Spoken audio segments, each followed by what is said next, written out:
Okay, you are all set. Okay, thanks. Good evening, everyone. Today is June 9th, 2026. This is the meeting of the Northborough Planning Board. We do have a lot of people on the screen tonight, so if you can mute when you haven't been called on, that would be great. First on the agenda is we were going to jump to 17 Green Street. That's going to be continued. So the board received some letters asking to continue the public hearing for the scenic road application, the subdivision. And we also received a letter that I'd like to add to the record, that we received a letter to extend the subdivision time to act until July 31st, 2026. Do we have to vote on that, Lori, or is that enough?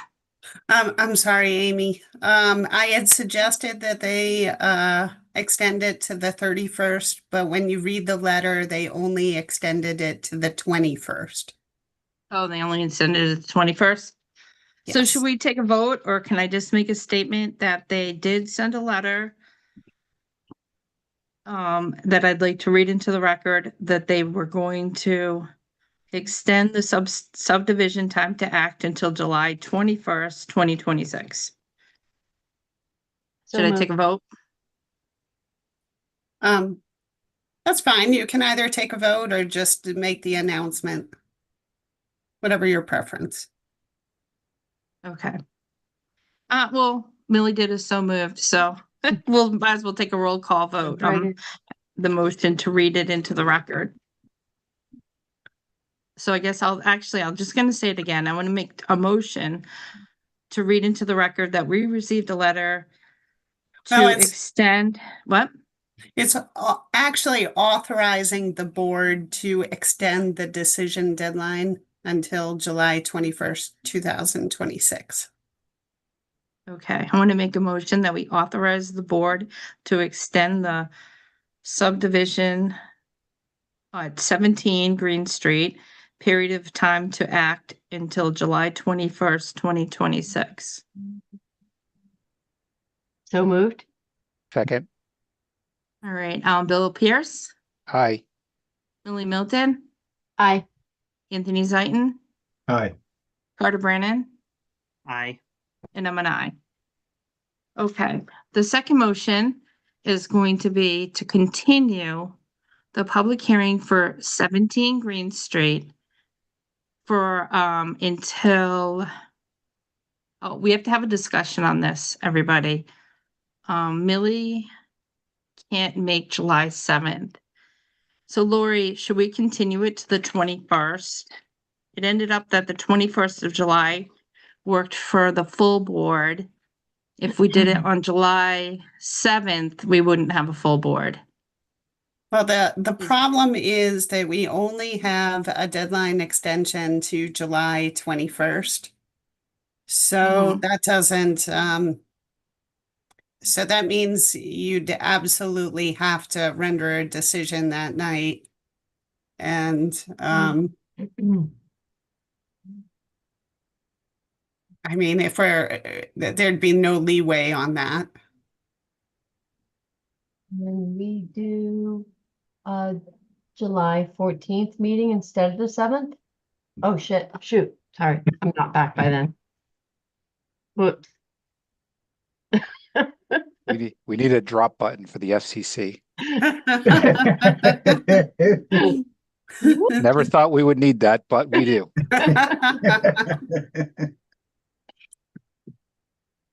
Okay. So, I'm trying to think of what we should do here. But if we continue it till the 21st and then,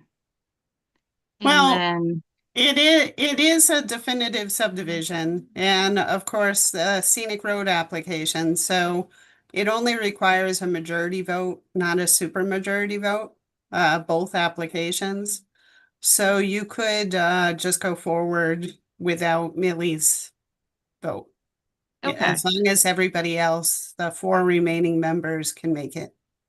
Okay, can the 4 remaining members make it on July 14th? I think I'm good. Yes. Okay. All right, so do I hear a motion to continue the public hearing for 17 Green Street to July 14th, 2026 at 6 PM for the scenic road application? So moved? Second. Okay, roll call vote, Bill Pierce, Aye. Millie Milton, Aye. Anthony Zaitin, Aye. Carter Brannon, Aye. and I'm an aye. Do I have a motion to continue the 17 Green Street definitive subdivision application to July 14th, 2026? So moved. Did you mention a time? At 6 o'clock, sorry. Okay. So moved. Second. Bill Pierce, Aye. Millie Milton, Aye. Anthony Zaitin, Aye. Carter Brannon, Aye. and I'm an aye. Okay, next on the agenda, we're gonna jump to the minutes because when reading the May 19th minutes, I noticed that we continued 409 Green Street to 6:15, so we can't start for 6:15. So I figured we would do the minutes from May 5th. I had some amendments that Abby sent out. Did you have any amendments, Carter? Yeah, for the May 5th ones that they were just sent out maybe half an hour ago. If you want, I don't know if we can pull them up and I can explain them if you want, or if people didn't have a Sure. chance to read them. I I didn't did read them. not. All right. I can pull them up if you'd Fine, like. fine. There they are. Sure.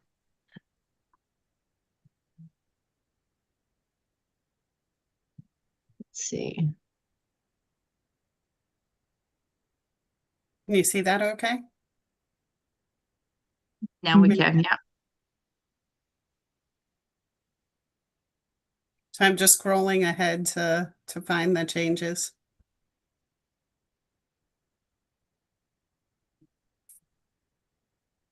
Yeah, so I yeah, just kind of reworded some of the detail of that discussion. I'm fine with that.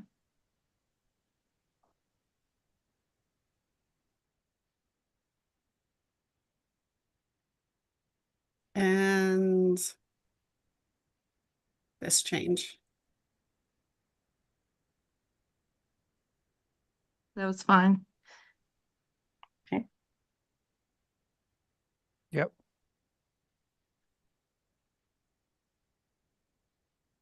This was a long one.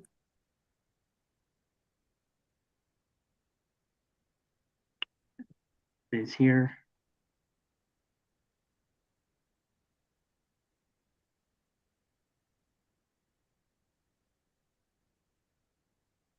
I don't know if people that was my understanding at least of the people's positions on it, but if people don't want that on there, we don't have to add it, but That's fine.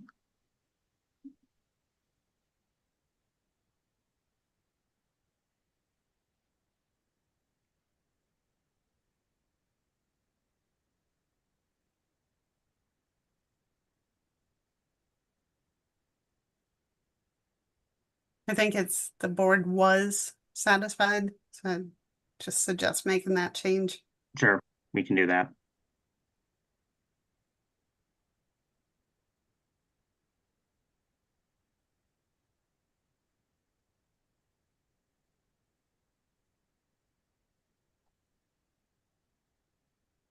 Fine with those changes.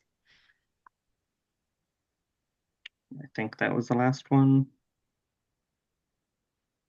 That's it. Okay. Do I have a motion to approve the minutes of May 5th, 2026 as amended? So So moved. moved. Second. Okay, Bill Pierce, Aye. Anthony Zaitin, Aye. Carter Brannon, Aye.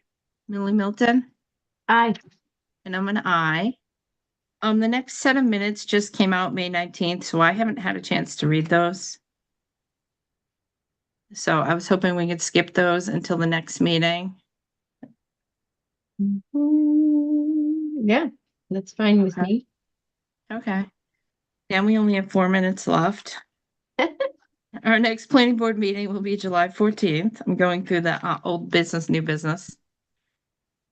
And there's a ZBA meeting June 23rd. And I think with 4 minutes left, I don't know if anyone has any subcommittee updates that they want to go through that is 4 minutes or less. Mm-mm. No. Yeah. No, okay. Design review meets Thursday.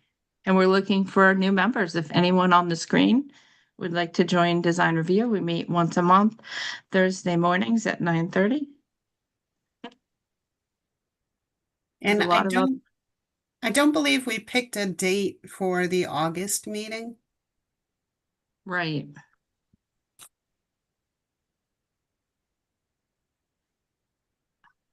I wonder if that will probably hinge on the applicant for 17 Green Street and St. Cobain.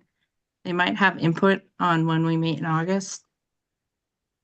I was wondering if we should just hold off to July. It's up to you unless that makes it difficult.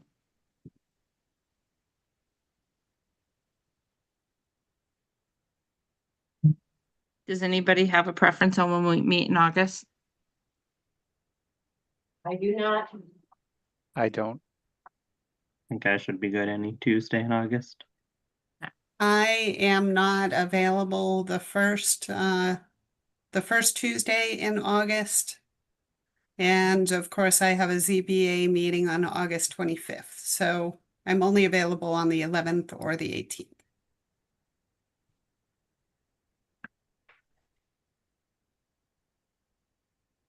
Me, August 11th would probably work better. Is everybody okay with August 11th? I I am. don't know right now, but I'll know next in July. Okay, So All far right. I am. okay. Well, we'll tentatively put down August 11th. And then Anthony, you can let us know, but Lori, maybe we'll, If I receive an application, then I am gonna have to reach out to you folks so that you pick a date so I can advertise, but I haven't received one as of this point. okay. Most likely it might not need a super majority, so maybe we'll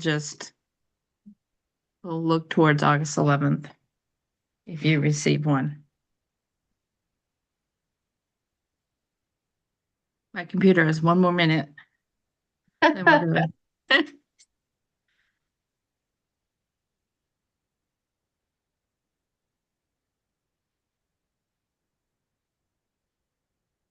Everybody out there, we usually meet the first and third Tuesday, but in the summer, when it isn't busy, we try to keep it to one in July and August.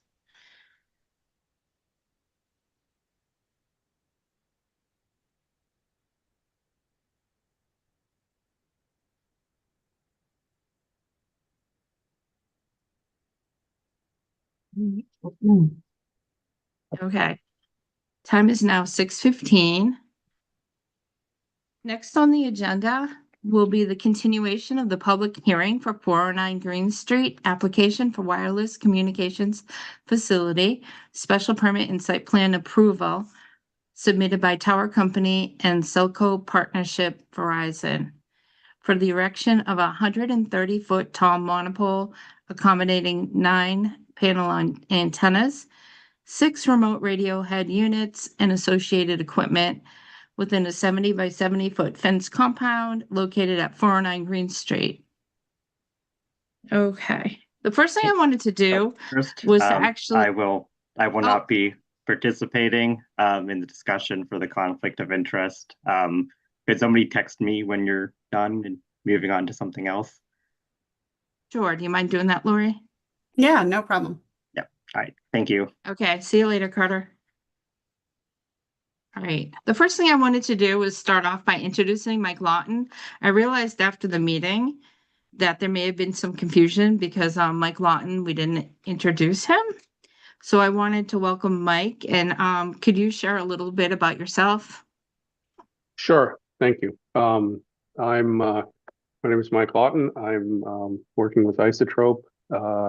Isotrope was founded about 30 years ago by someone named Dave Maxson, doing municipal wireless consulting primarily in New England. Dave did a lot of that in many of the towns in Massachusetts and throughout the rest of New England, and he's retired. Coincidentally, about the same time, Dish Wireless stopped building their network, and I was looking for something to do. So after about 35 years of working on the carrier side, designing, building, and operating wireless networks for customer wireless. I have taken over doing the municipal consulting for Dave, and down in Northborough has asked for an expert reviewer to work on behalf of the planning board and to advise the planning board about this application. So that's why I'm here. Okay, thank you. Welcome. Before we start, I also wanted to mention that we received additional emails today. There were emails from residents. There was a petition received against the cell tower. There was more information received over the weekend and yesterday from the applicant. So I wanted to start the meeting by going through the information that was received by the applicant, but also mention that there are a lot of the board members might not have had time to really review it and digest it. I'm not sure even about staff, but I just wanted to start off by mentioning that. But we can go forward and start with that discussion. So welcome. I'm assuming Michael Fenton, will you be speaking on behalf of Verizon? Yes, Or Madam Verizon Chair. and okay, well, thank you. Welcome. Thank you. So my name is Attorney Michael Fenton. I'm a partner at the law offices of Schadt, Schwartz & Fenton. Our address is 1441 Main Street in Springfield.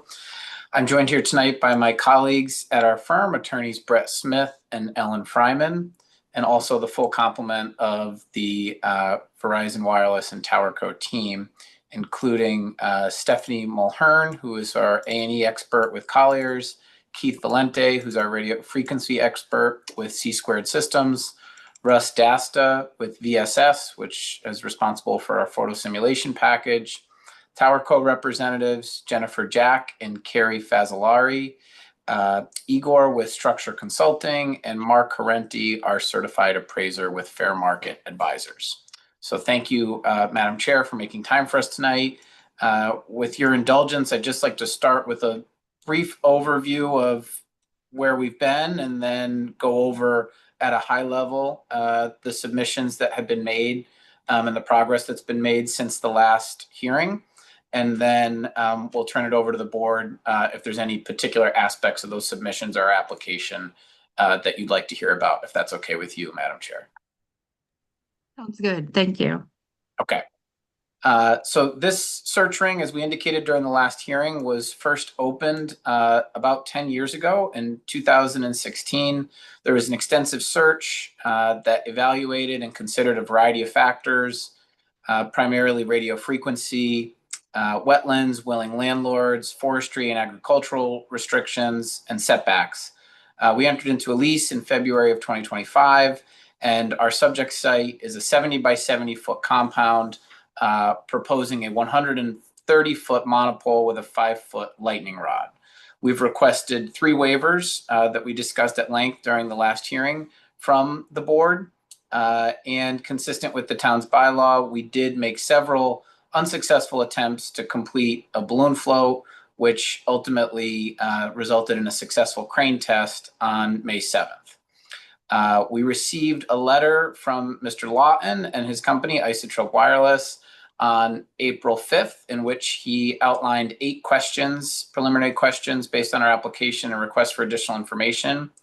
we provided responses and supplemented our application packet in response to Mr. Lawton's letter, and that response was provided on May 12th and was also reviewed at the last hearing.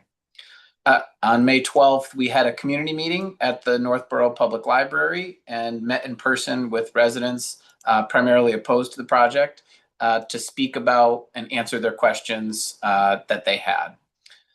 We received the planner, Ms. Connor's written report on May 18th, the day before the hearing, and responded with our brief one-page response to those questions that Lori had identified on the 19th. On the 19th of May, the board last met and conducted its public hearing. After that meeting, Isotrope and Mr. Lawton sent a second letter dated May 22nd, in which 12 issues were highlighted. That letter was very helpful in summarizing a lot of the concerns that were raised at the meeting by board members and the public, as well as providing some requests for additional information based on Mr. Lawton's expertise.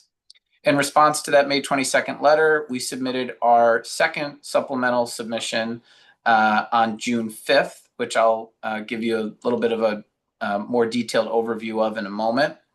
And on, looks like May 28th, we received additional requests for radio frequency, primarily radio frequency data from Mr. Lawton, which was provided by C-Squared Systems only yesterday, because there was some very detailed information that was requested about the site, and that information was provided yesterday on June 8th. The board the board chair made a couple of requests since the last hearing for updates to the constraints map, mainly to expand the scope of the constraints map to show the location of towers in town that were the subject of the red search areas, the red circles that we had on the constraints map, as well as to indicate on the map which properties are owned by municipalities. And we did provide that map also yesterday. At the town's request, we did prepare a matrix that outlines and tracks, to the best of our ability, all of the letters of opposition, support, or otherwise that we've received from residents or others in town. In total, our records reflect 34 letters, 13 letters of support, 20 in opposition, and one that was informational. That does not include the change.org petition that we did get from Ms. Connors earlier today that was signed by a number of residents. And that petition was in opposition. The support letters focused mainly on the need for coverage and how important it is, particularly in this area of Green and Ball Street. Many of those arguments and support, which is consistent with our testimony, relate to the need for this site for public safety, and specifically referenced many individuals getting lost in the area due to their inability to use navigation tools and losing access to their cellular networks in the area. I want to make a couple of other highlights about the support letters that we've received and organized for you. Of the letters of support, 8 of them are from residents of Green Street, which is the subject street for our proposal. 5 are from Ball Street, which is immediately adjacent. And 3 letters of support I want to specifically highlight for you are one from representatives of Tugas Family Farm. There was discussion at prior meetings that there was opposition from that farm. That is not the case. They have submitted a letter of support and indicated that they think it will be an important supplement to their business and public safety. We also received a letter of support, a resident of Green Street, who's a retired instructor in electronic engineering from MIT. He used the word lousy to describe existing coverage in the immediate area. And another particularly heart-wrenching letter, which came from a mother of a nonverbal autistic child who resides in the area, expressing grave concern for her family about the lack of coverage and the safety issues that result from that for her. And her particular situation with her child with disability, specifically related to vans being unable to appropriately navigate and find their residents. We have, throughout this process, done everything we can to be responsive to the requests of the town and to, where possible, provide appropriate documentation and evidence to support our case. The main piece of evidence, in addition to the others that I just outlined, which has been submitted to the town since the last hearing, is what I'll call supplemental response number 2. That is the 110-page report that was sent last week, and that was in response to Mr. Lawton's letter dated May 22nd. In that, I'm just going to give you the highlights of the 18 items that we covered. And then, Madam Chair, I'll turn it back over to you in case there's any particular items that the board would like us to focus on or have any of our respective experts address. The first item in the supplemental response that was addressed was a question about the height justification, why we really need the 130-foot height. And there was an appropriate justification included in your packet explaining the technical reason for that. The second issue was there was questions about the agricultural preservation restriction on nearby property owned and controlled by the Davidian family. We did highlight and outline that those are perpetual restrictions that would prohibit this type of tower from being located on those parcels. Number 3, there was a question about camouflaging the pole through painting, and we did agree that if the board approves, we would accept a condition to paint the pole a color of its choosing. We were requested to update the zoning drawings to reflect the specific plantings, and that was done and provided. Number 5, we agreed to condition our approval on the relocation of the Boylston public safety equipment from an existing 70+ foot pole on the subject site to relocate that equipment onto our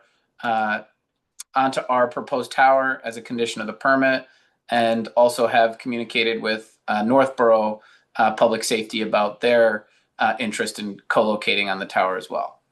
We provided updated coverage maps to show coverage specifically just for this tower. We provided additional RF testimony to support the coverage and capacity issues, including a bouncing busy hour report, which if there's questions about that, certainly I'll defer those to Keith. We updated the photo simulations to demonstrate what the pole would look like with 3 additional carriers, which was a request. We expanded the constraints map to show land to the north of the prior constraints map, closer to the town of Bristol. Berlin, that is. Number 10, we provided a memo from our office outlining questions that were raised about the Spectrum Act and what type of permitting would be required if in the future this tower sought to have a height increase and what the law says about that. We did provide that memorandum to you. We evaluated alternative parcels owned or controlled by the Davidian family and determined that they are not available due to the APR, the Agricultural Protection Restriction. We agreed to increase the fence height from 6 feet to 8 feet and updated our plans to reflect that. We also updated the view shed map with VSS, our consultants, to reflect the limited changes that would result from full leaf off conditions in our visual simulations report. We provided an MPE report, which is an emissions study demonstrating safety compliance with emissions for the tower. We broke down additional coverage maps as requested by Mr. Lawton for incremental coverage broken down by town, and then also did the same for incremental coverage distances for Green Street, Smith Road, and Ball Street. We provided updated references to our fall zone report, demonstrating that the fall zone for the tower is only 57 feet and clarifying that there are no structures within the fall zone.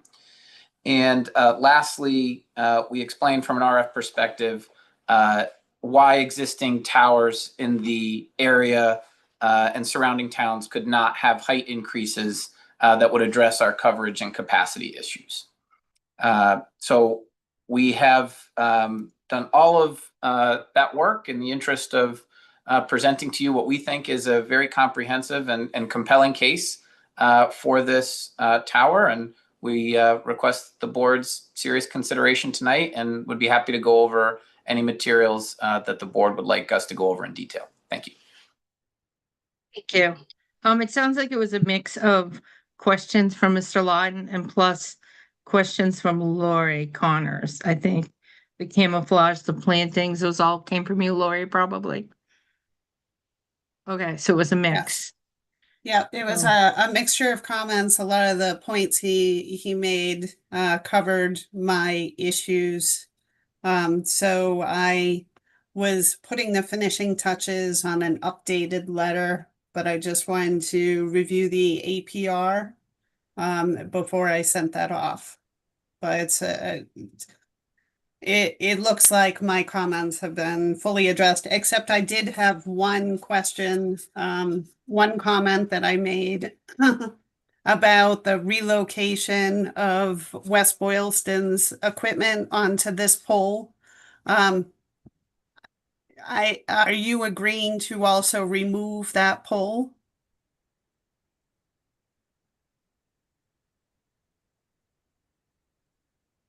You're Oh, muted. you- Mr. Fenton, you're muted. Sorry about that. Okay. I did a lot of talking. I figure you wanted me to be muted.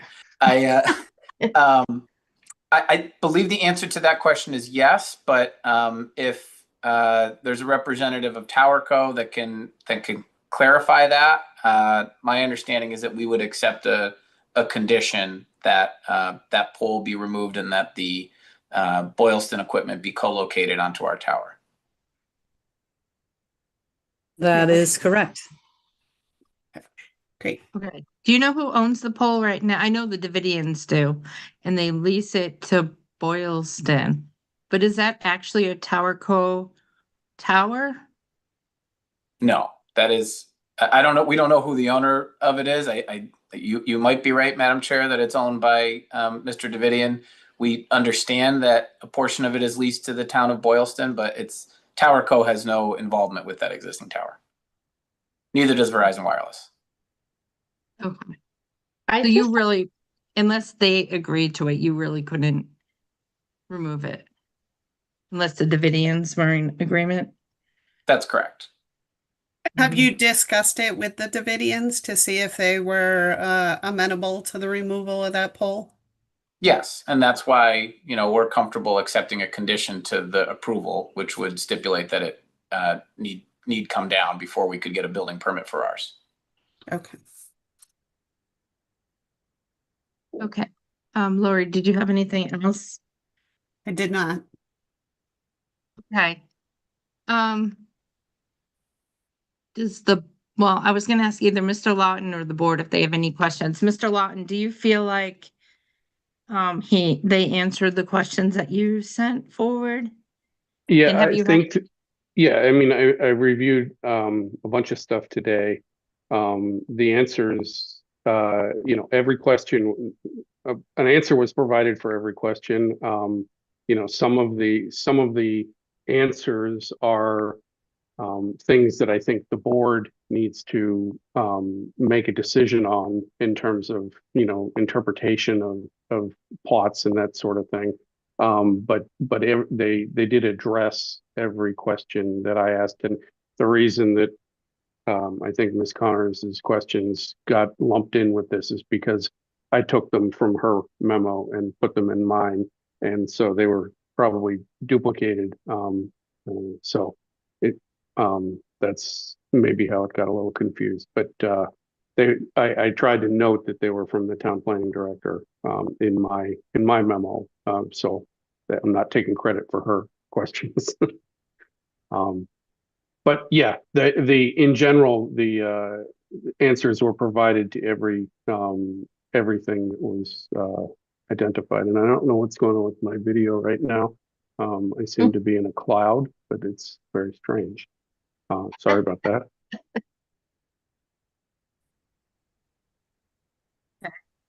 I had sent a question about the constraints map.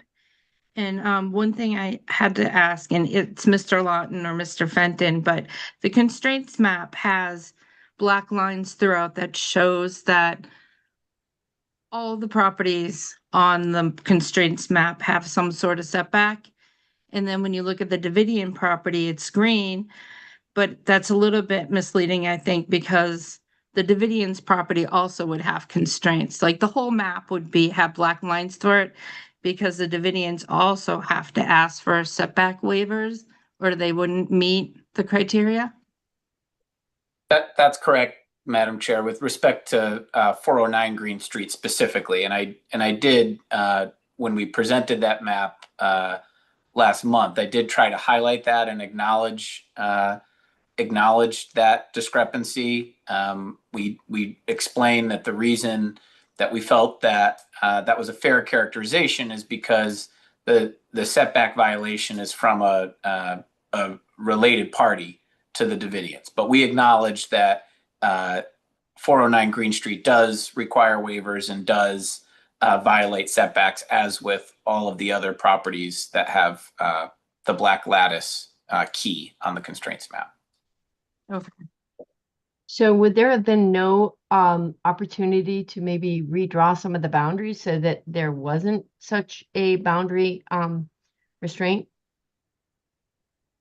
Since they both seemingly own the same property?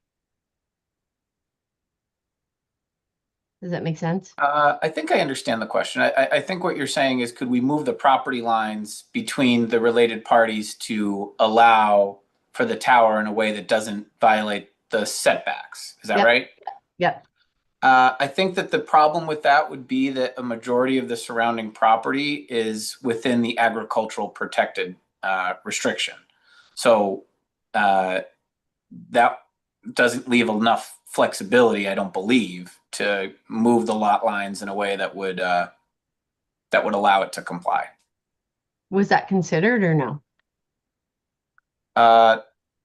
I did not personally consider it, no. Mhm. It wouldn't remove the setback to the house, though. Even if you remove the property line, it would fix probably the setback to the property line of the neighbor, but not to the house, because the house is on the other property.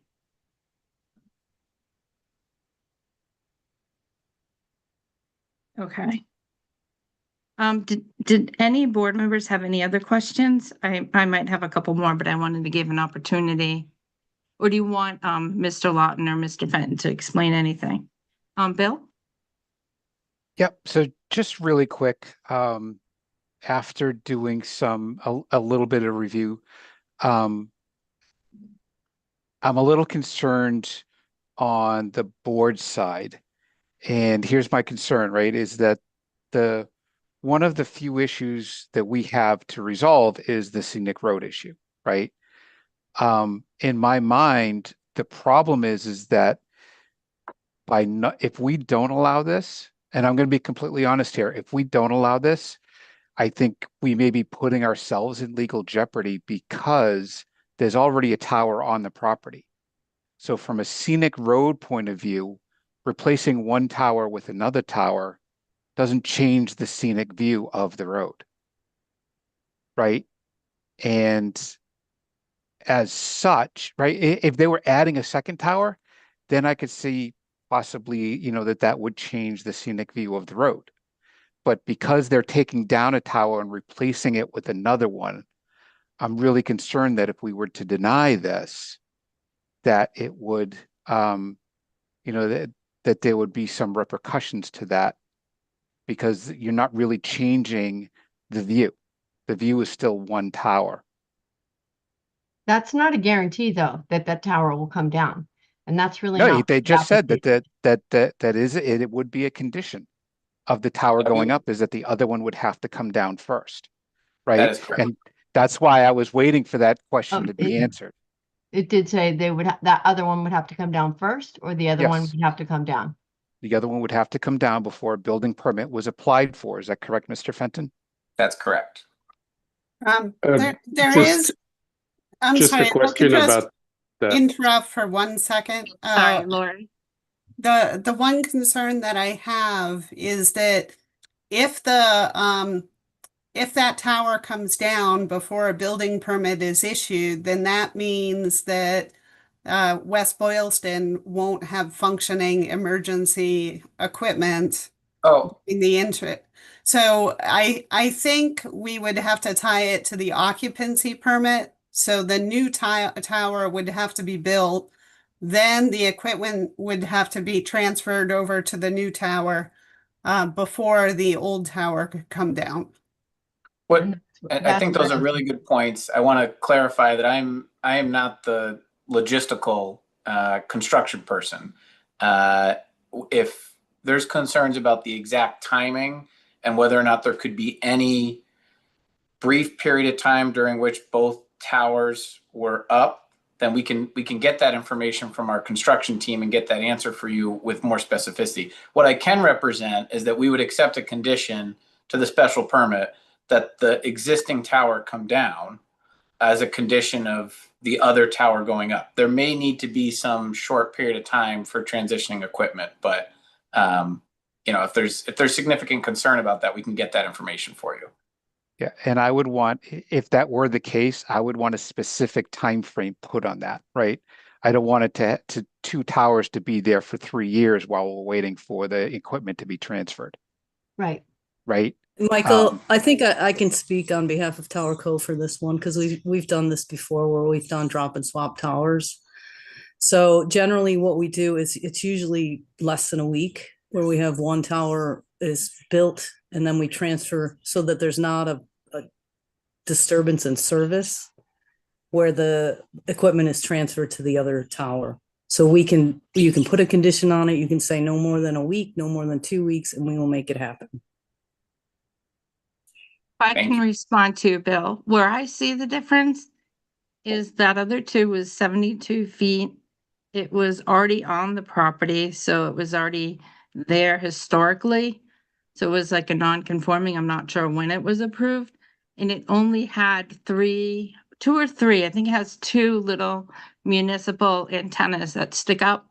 Where this tower that they want to install on 409 Green Street is 130 feet versus 72 feet. It's going to have siding for 3 additional providers. I feel like the two towers are different. I don't think that they're the same. I don't think you can hold that. And one didn't need a waiver for the height. The other one does. So Yeah. Well, but Amy just said that it was there before. it was there in did anything. 2023. It didn't need a waiver because it was under the 75 feet. Right. And I don't know. I don't know when it went in. I don't know the rules behind it. I don't know if anyone knows when that tower was installed, if it was legally, if it came in front of the boards or not. It was for When the pole original. was installed. The pole Yes. was a private. I don't know what that was, but the pole existed before Tower Co came in. Tower Co We came in 2023. You could try to We look don't it up. have a history on the pole. I wonder in Yeah, the files, Lori, if there's a history on the pole. It might have been for farm equipment. They might have just put it up one year.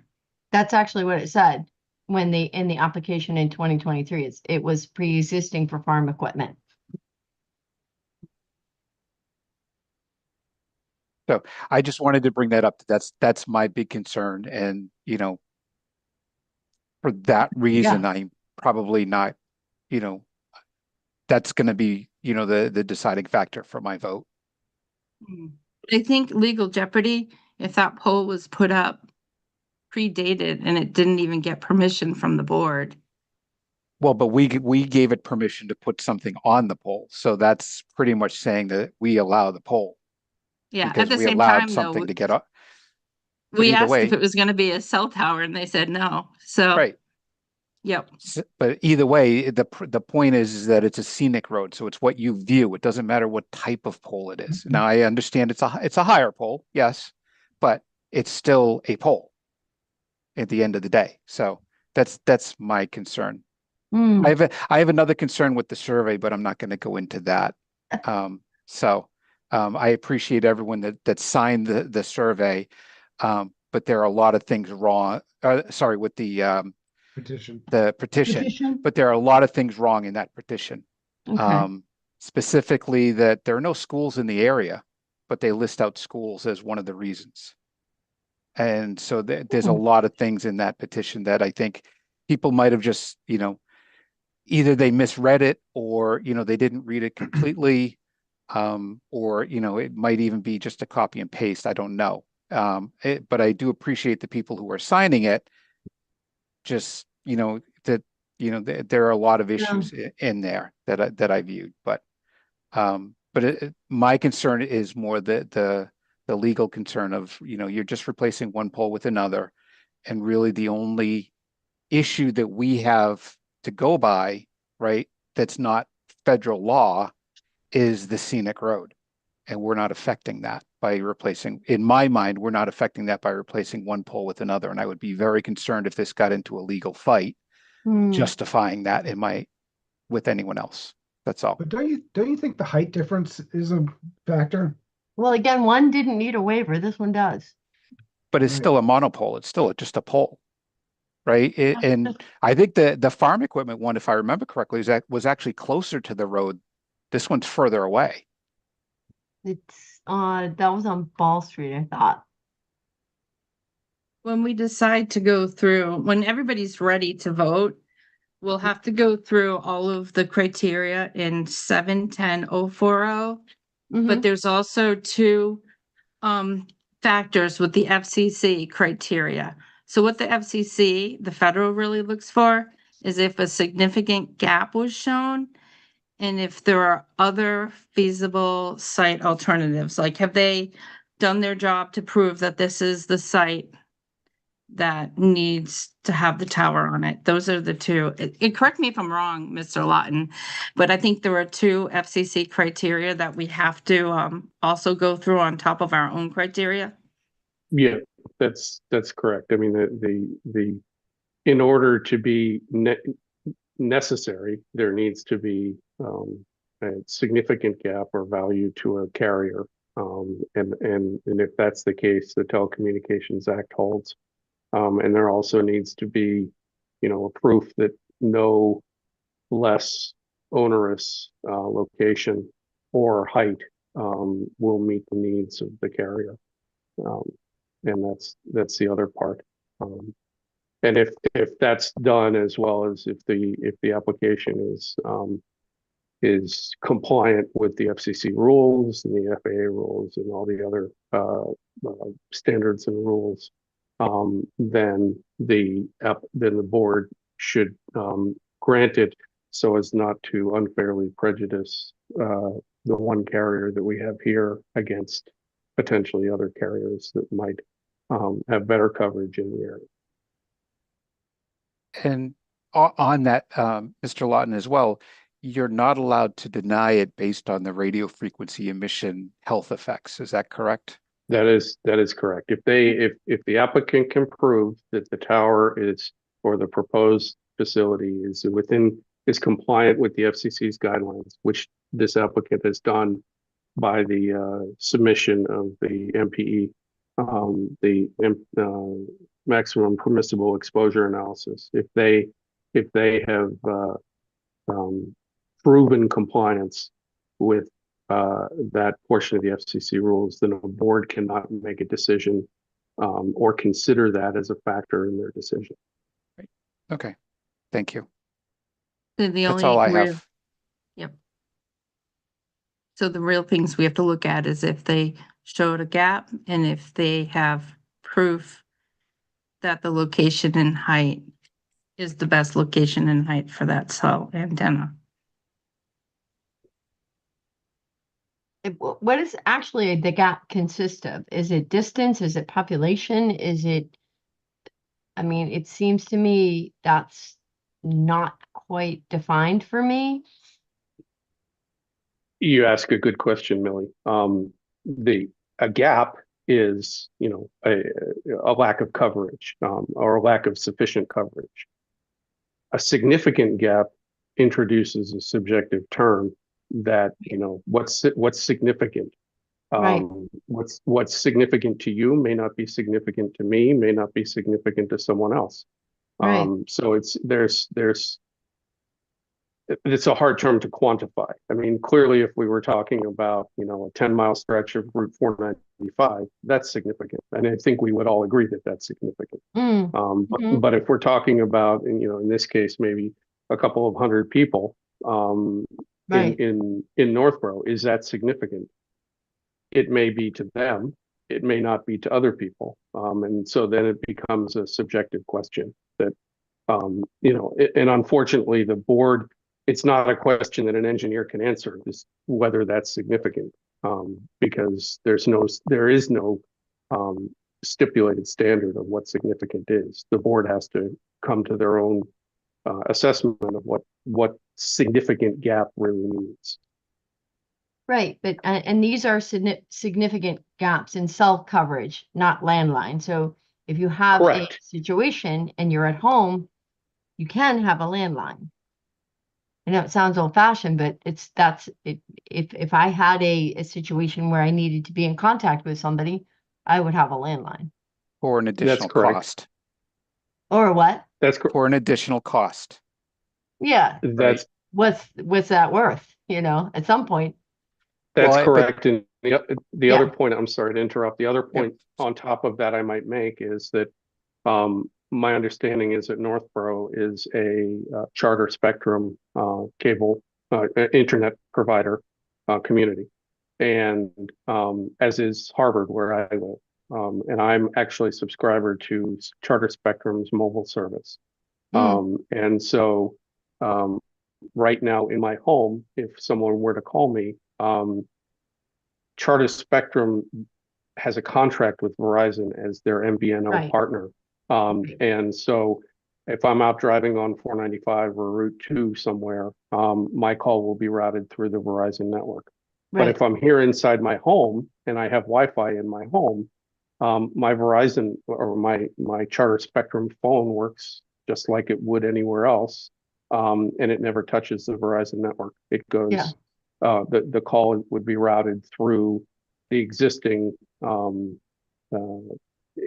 internet service coming to my house through wires and then over my Wi-Fi to my cell phone. So anybody who wanted to have in any of these areas, whether they'd be areas cured or not by this proposed tower, if anybody doesn't have internet or doesn't have cell phone service in their home, they can cure that by signing up with Charter Spectrum. Not that I'm getting any kind of commission here from Charter Spectrum, but it's a potential solution, for people that need emergency service in their home. Or if they want reliable service, which is what I have. I have a landline. And it's called Wi-Fi calling? Yeah, it'd be calling over Wi-Fi. Yes. But that doesn't help Tuga's business, and it doesn't help the parent of the autistic child trying to get van service to their house. If you're outside, it doesn't apply. Right. If you're significantly far from your house, I mean, I can go out my driveway, but that's about it. Some places like Tugas, and I'm not saying they have to, I'm just being the devil's advocate here. They could put a Wi-Fi extender outside and people could attach to the Wi-Fi out there too. Like how schools have Wi-Fi. Could a business put Wi-Fi so when you're at their property? I pick strawberries there all the time and my phone never disconnects, so. Yes, that's possible. I mean, any Wi-Fi, any open public Wi-Fi would handle your call as well. And it doesn't just have to be your home. Somebody who has another type of provider might still not get Wi-Fi service because they don't have the coverage. If That's it's correct. T-Mobile or Sprint or somebody else, it's not going to get coverage. And you don't know if I had the customer has. Yeah, if I had a AT&T wireless phone or a T-Mobile phone, I may not have the same ability to use Wi-Fi calling in my house. I might, but I might not. Right. So there's no guarantee that everybody who visits an area is going to have coverage based on this being a Verizon and yeah. Okay. I have another question.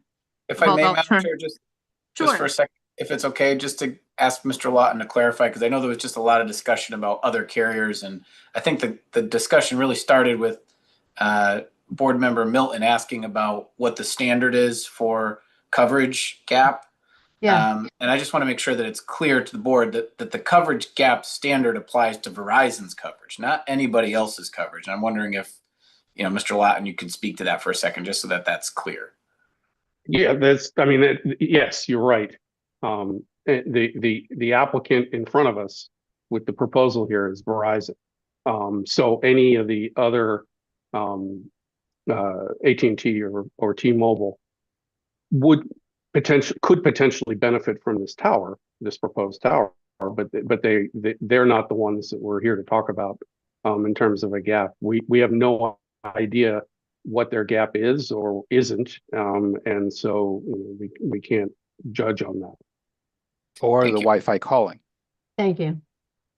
Yeah, the Wi-Fi calling is a little different, but yes, because the Wi-Fi call, typically Wi-Fi calling is indoors, and we don't really have any direct data showing a gap indoors, because modeling indoors is a different thing entirely. What the plots are showing is outdoor propagation, not indoor propagation.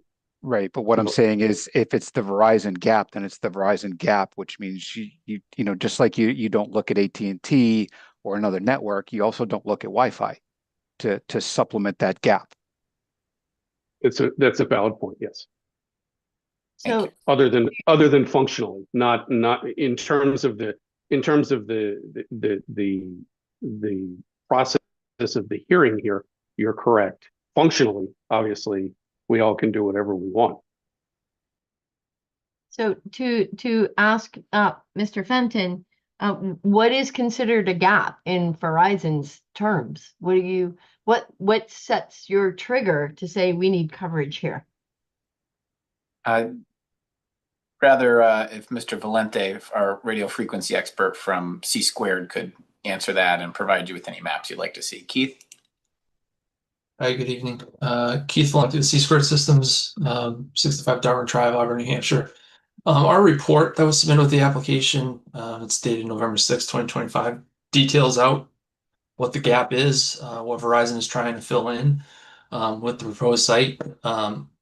The service gap can manifest through a lack of coverage or just too much usage on a system that can't be supported, where just the user is unable to have reliable service. What we've presented here through our original report is primarily a coverage gap. We've provided maps showing the capacity relief that would be provided by the proposed site, and as part of our supplemental, we provided additional data to support the capacity need in this area. So is that something you pull up? Because that seems to be a geographical gap, which I can see as a map, but I can't see it in numbers. I can't say how many people are affected. Is it distance? Again, I'm trying to find out what that really means. Sure. In the RF report, there's table 2 that details the incremental coverage, and then table 3 also incremental coverage from the proposed site. I think that has what you're asking for, and I also have the maps available that I can bring up and share. Again, the maps show the geographical location, but table 2 and what report? Is that in the supplemental report? It's in the original RF report. I don't know if there's a tab reference. If Michael, if you know the location where that report is. I actually have it up on the screen if you want me to share it. I don't know if I'm going to be able to share here. Emily, you might not have had time to review all the information today, but I think they did send out some information about how many houses were covered. But Right. we just got it probably yesterday, this morning. No, I did not No, see that. So wait a that if minute. that's from like 2 days ago, no. If that's the 110-page one, I did not see that.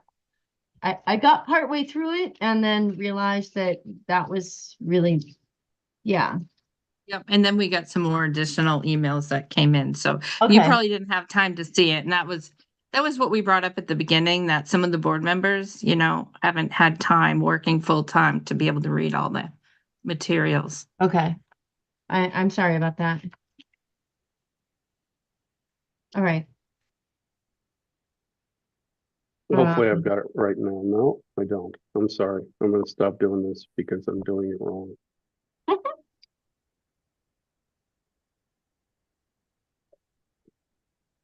If there's questions on the maps, I'm happy to share those.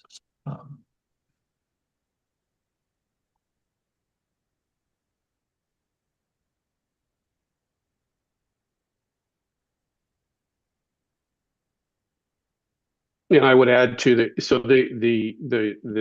tables that Keith is referring to are overall tables, and then through the back and forth questions, there's also broken down information on population, businesses, structures, and road distances in within Northborough, which is, I think, what Lori is sharing here.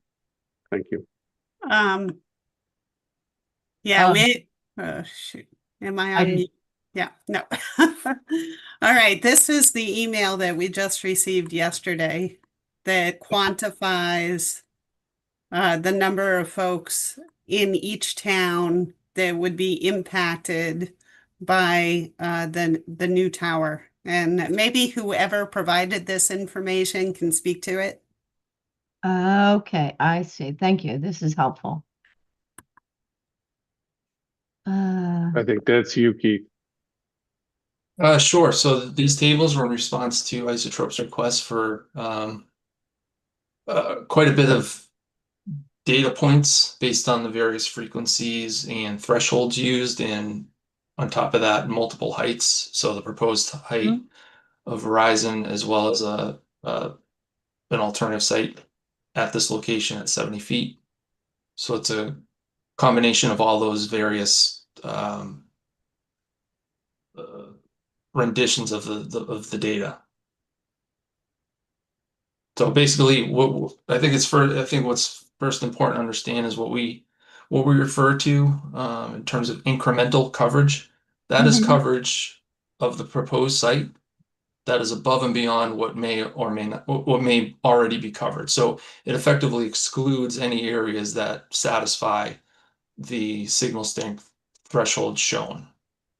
So in some ways, it understates the area that the site will actually cover, because it ignores areas that that the proposed site would absorb that are presently covered to some extent from those surrounding sites. So yeah, I mean, that's going to take me a little bit more time to kind of digest, because as I'm looking at this, I would imagine some of this area of coverage doesn't have a huge, I would call, commercial element, but they definitely have businesses. Some of those businesses would be in homes, I'm assuming, might be residential, so there might be some duplication there. There's no duplication. I can provide you the resources we use for the residential and business population, as well as the structures. Really, they would probably all be in homes, because at the bottom, he lists the streets. It's Green Street and Ball Street. So like Right, the so that's what I'm businesses saying, would probably be Tugus and At Home yeah, in so Davidian. there's some duplication there in that, whether it's a business in a home or and again, the structures doesn't add up, but I'm not sure why that, because maybe it's a business and a home, but it's fewer one structure. But that's okay. So yeah, this is helpful information. I just haven't seen it before, unfortunately. Yeah, if I can just, the resources are, I know we have a lot of documents in front of us, but in that original RF report, the references or the sources for those data points are listed. What a structure, what constitutes a structure is anything that's over 150 square feet. So yes, it could be a large pool house adjacent to a building, but that is the basis for that data. That's from the Mass GIS. The greenhouse. Resource. Yeah, so it doesn't mean that there's somebody living, could be a garage, detached garage, shed, pool house. It could, but I mean, folks, if it's on their property, they will be there, right? Yeah, no, of course. But the population is what I guess I would be more focused on. More specifically, I would say a residential population in that area. Okay. I have a question for Mr. Lawton while this is up. When I look at this, it's not a large number of streets or miles. is this an area that could be covered with the small cell antennas, in your opinion? When I look at the overall area that is uncovered, which I'm going to refer to supplemental submission page 65, which is the plot of the existing 700 megahertz coverage. My opinion would be that the area within Boylston that's uncovered is much too large to be covered with small cells reasonably. It would be a lot. It would require quite a number of small cells along a number of roadways in Boylston, and I'm not sure whether there are existing utility poles on all of those roads. So I think that would be a tall ask.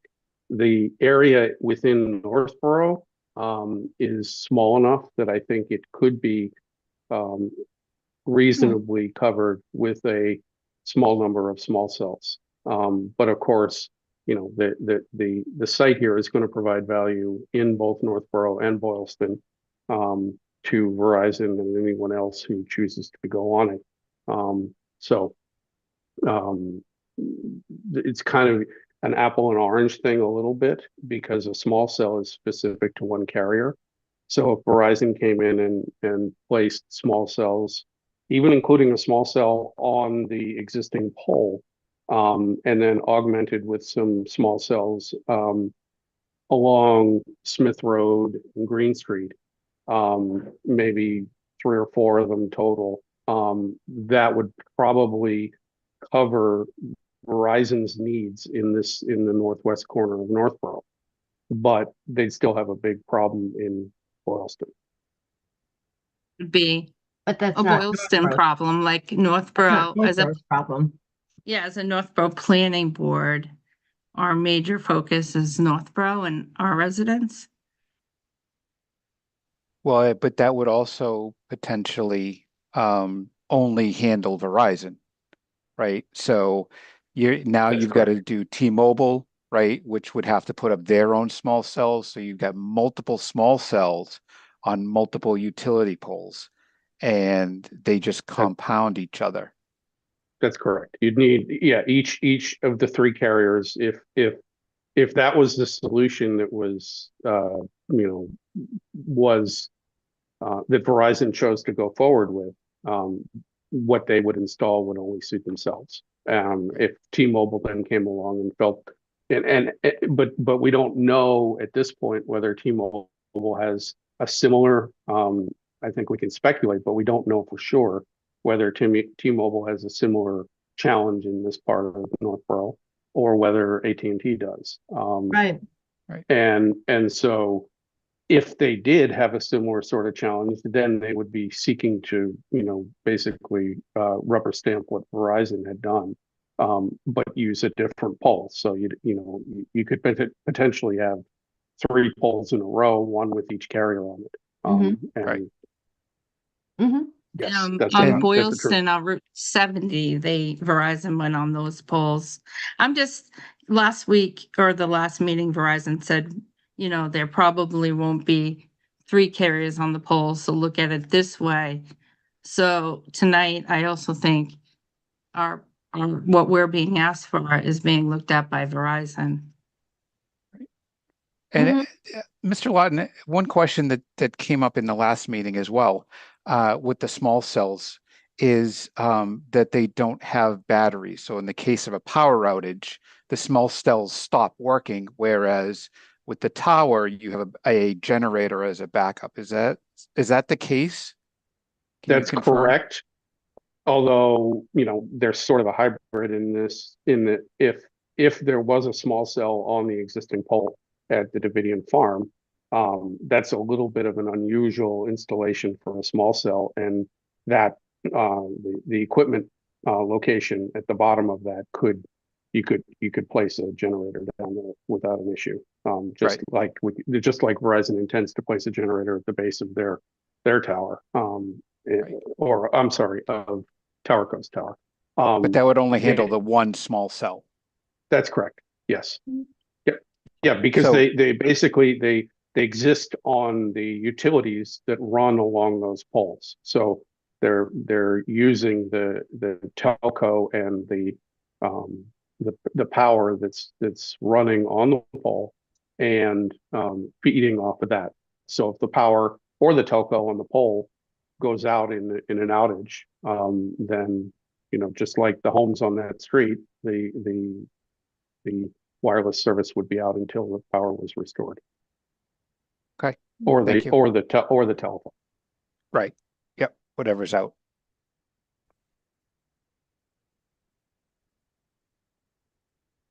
Does anybody else have any questions from the board?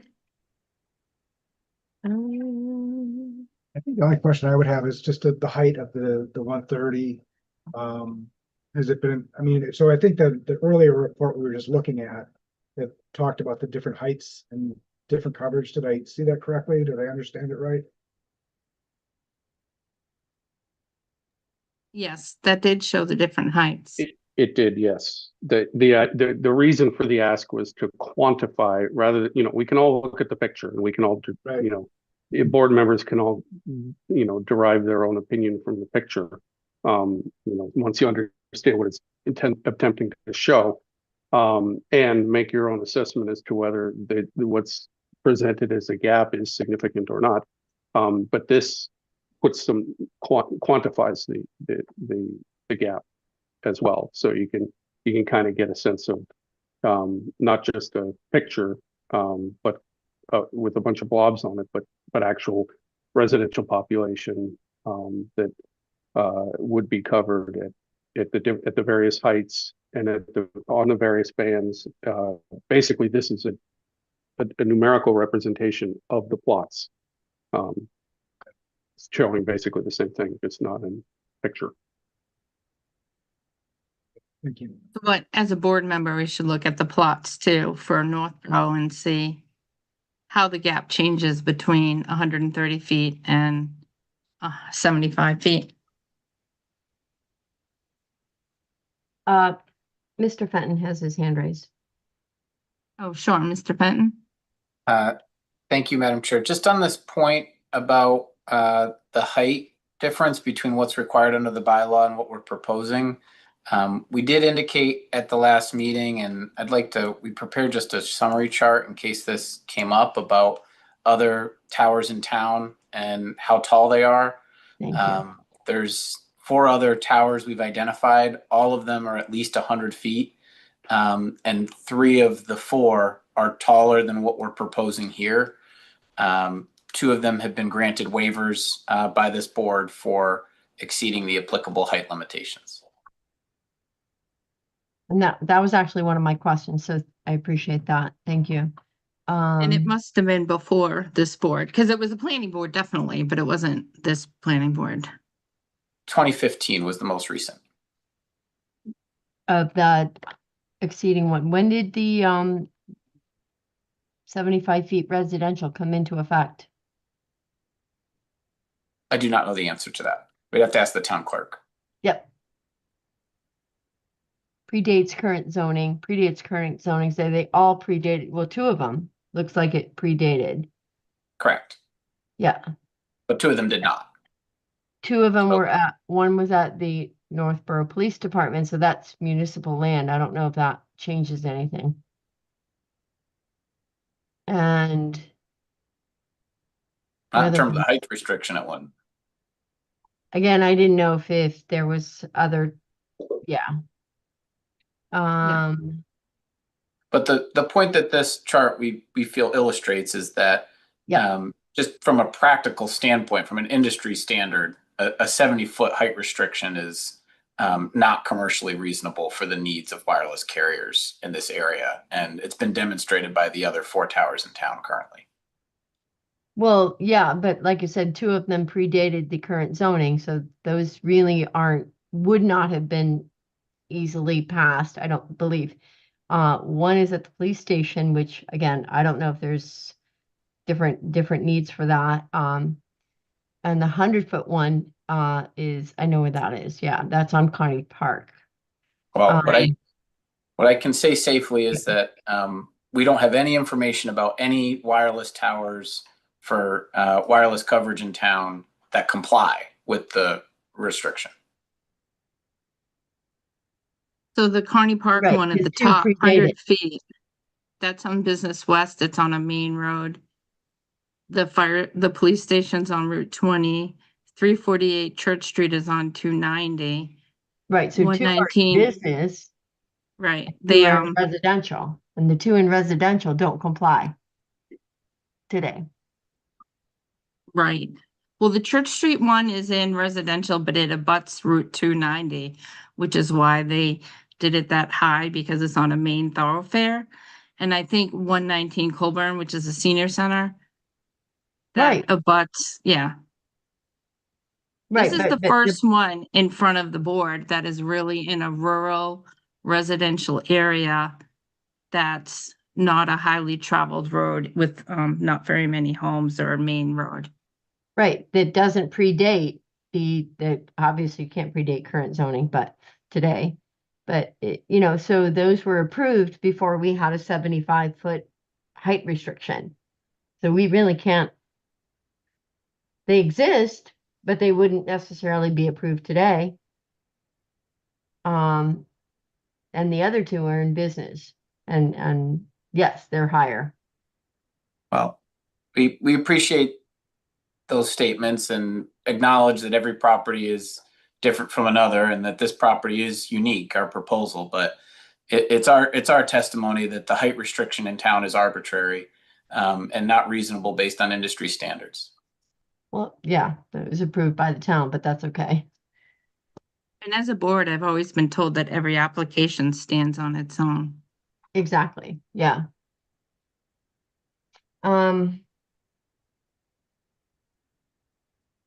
had a quick question, and maybe again it has to do, I'm not sure who would be able to answer this, but as far as the property that is the tower is being built on, is that leased by Dividend or is it owned? Because I looked on the application and it's signed as a foreclosure deed. So I don't know, does that mean that Verizon owns the property or what is No, that? we have a lease with the landlord. TowerCo has a lease with the landlord. So why is it called a foreclosure deed? That usually means a transfer of property ownership. So actually, can I pause for 1 second? I actually went back and I wanted to check on this. In your bylaws, the maximum height of the WCF measured from the mean finished ground level shall not exceed 125 feet in the industrial, highway business, business south, business west, or business east district, and shall not exceed 75 feet in downtown business, general residential, Main Street residential, residence C, residence B, residence A, or downtown neighborhood district. So just within the bylaw, the two of the four would be subject to 125 foot height restriction today. And two of the four would be subject to a 75 foot height restriction today. Exactly. Thank you.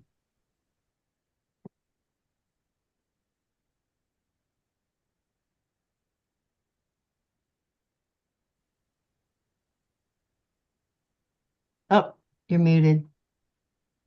So again, back to my question, is the property still owned by Davidian? What is the term for closure deed, which to me, I think is a transfer of property ownership? Generally speaking, yes, that's what a foreclosure deed does. I'm not sure what you're referring to, but I can tell you that we have a lease with the property owner, TowerCo does, and I can't really speak to what you're referring to more than that, except to say that TowerCo does not own the real estate. We have a lease with our landlord. If you'd like to send us the deed that you're referring to, we'd be happy to take a look at it. It's actually in the application, but I can, yeah. So can you, I mean, I'm happy to pull it up if you'd like. Where is it in the materials that you're referring to? I actually don't have that part in front of me, but it's the, I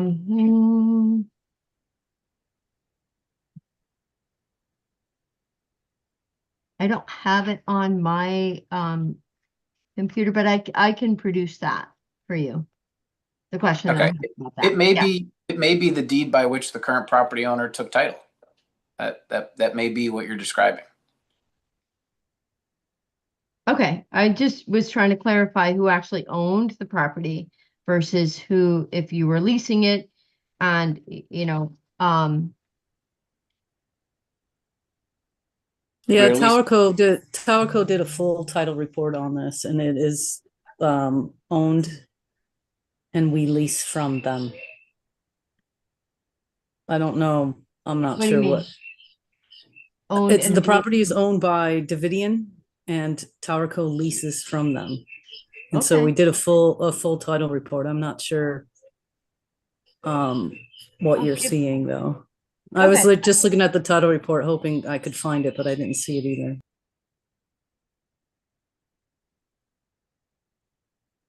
Okay, I'll try to see if I can find that spot, but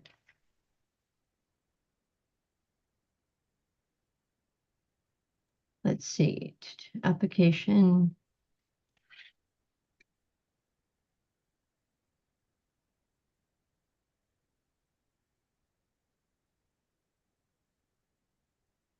Yeah, I don't have it at my fingertips right here, so, but I will try to see if I can reread it and maybe interpret it if that's the case. If I can interject, I believe what you're talking about is there was basically a quick claim deed from the father, K, to a corporation.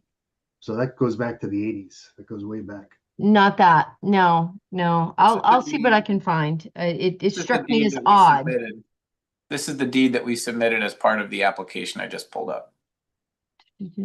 Nope, it wasn't that. No, not that. And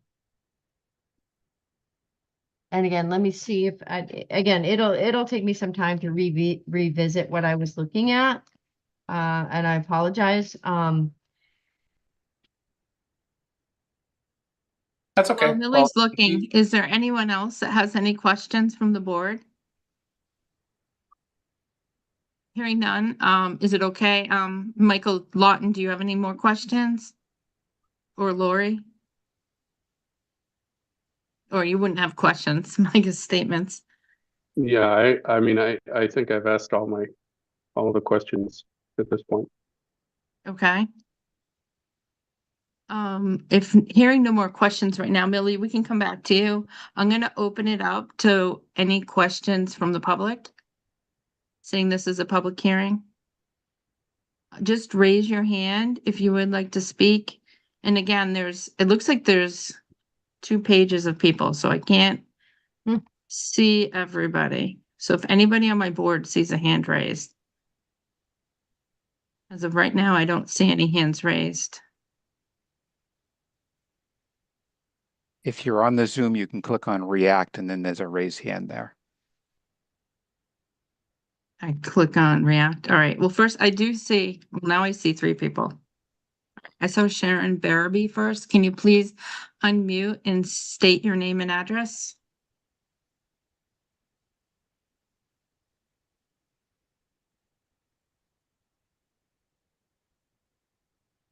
Sharon Barabee?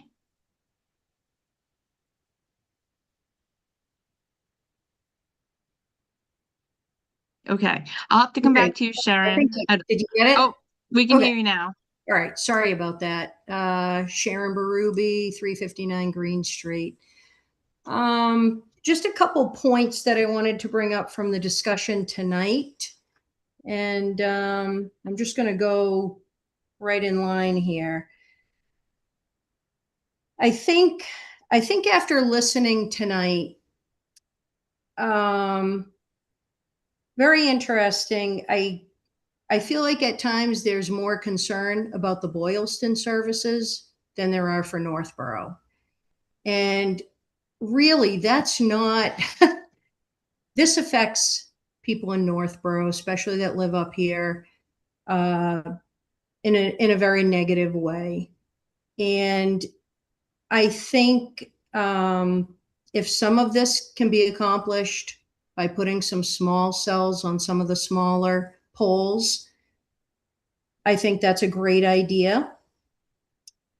I think that Tugas Farm has been mentioned a few times. I frequent Tugas a lot.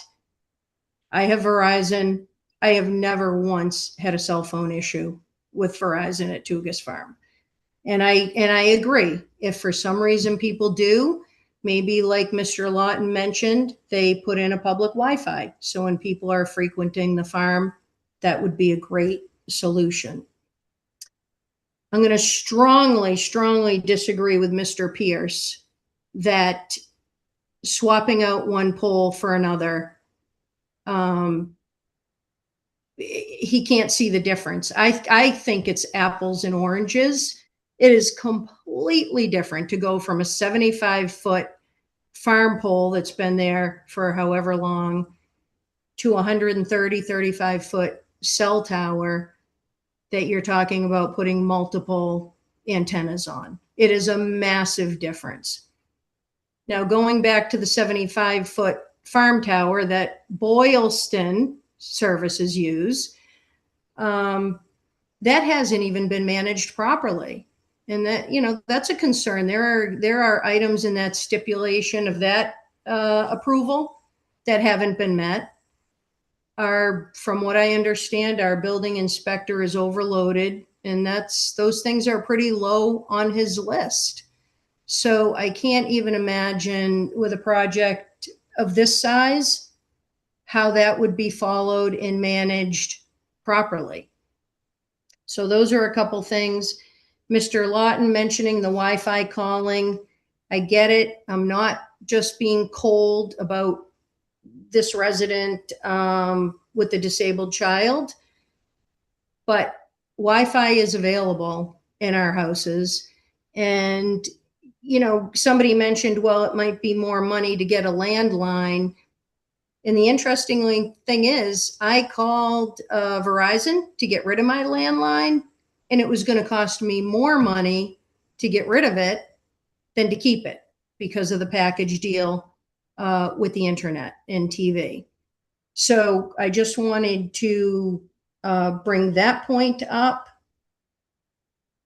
As far as if Northborough Communications could go on the present pole that's already there, I think that's a great solution. Another point I have is, why wouldn't the town be interested in putting something like this on town-owned land and the town getting the revenue? We all know the town needs more revenue. So why wouldn't the town be looking at that? And I don't expect anybody to answer it. That's just a question that I have. And I think, and again, back to Mr. Pierce and not seeing the difference in what these two poles are.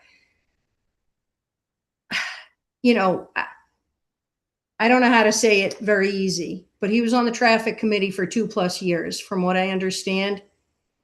In last meeting, he said he took a right out of Tugas and couldn't find his way home. It just doesn't add up. It doesn't add up. And I think we have a 75-foot restriction in place for a reason. I think we should stick to it. It is our bylaws that our own planning board put together.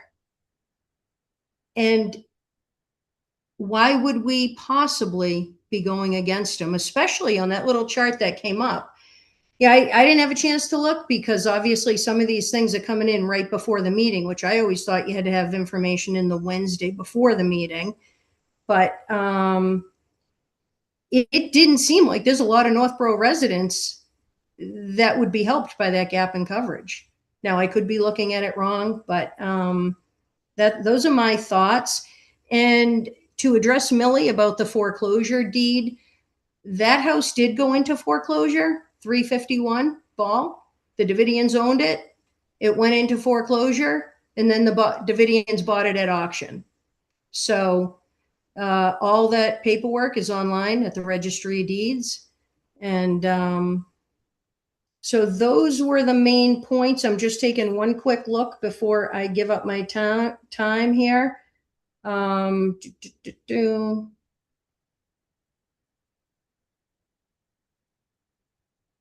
think those were the main points that I wanted to cover. And I'm just hoping that the planning board looks at us as residents, tax-paying residents, that value where we live, the investments that we put into our homes, and the scenic roads, which that's a whole different story for another day, but we need to start managing those properly also. But I'm just hope the planning board takes a look at all of those things. And I think just in some of your discussion tonight amongst the planning board, you've put out some really good questions and come up with some other options that would probably be pretty good options. Not that it's our job to solve Verizon's problems, but I think there's other options out there. So thank you for allowing me to speak. Thank you. Next one I see is Barbara Hopkins. Can you please state your name and address? Thank you, Barbara Hopkins, 335 Green Street. So I have a whole number of procedural questions on timing of submission of documents. But if I may, the most important question actually that I would like to ask is how many, and I would like a show of hands, how many of us still use oil lamps in our houses? It's a serious question, actually. Who uses, like a show of hand like this, who uses an oil lamp in lieu of electricity? So my I follow-up. have one. If the electricity goes out, I do have one, believe it or not. We have one as a backup, right? But that's, and we also, some of us have landlines as a backup for cell phones. But where I'm going with this question is on May 22nd, one of our neighbors, a resident of 391 Green Street, Andrea, submitted a letter that speaks actually specifically to new technology available for Wi-Fi that actually uses satellites instead of poles. And the point that I would like to make, and thank you, actually, I should have started by thanking the town and the committee for allowing us to speak. Why would we engage, if I understand correctly from Mr. Fenton, this project has been explored, the exploration started 10 years ago. Much has changed in the last 10 years. We now have Starlink. So why are we even exploring physical structures in the neighborhood instead of actually redirecting to what is now the newest technology? So that's the most important question. And as a follow-up, and I would like to go on record with these questions, I don't necessarily expect immediate answers, but what was the deadline for submission of support and opposition letters for 409?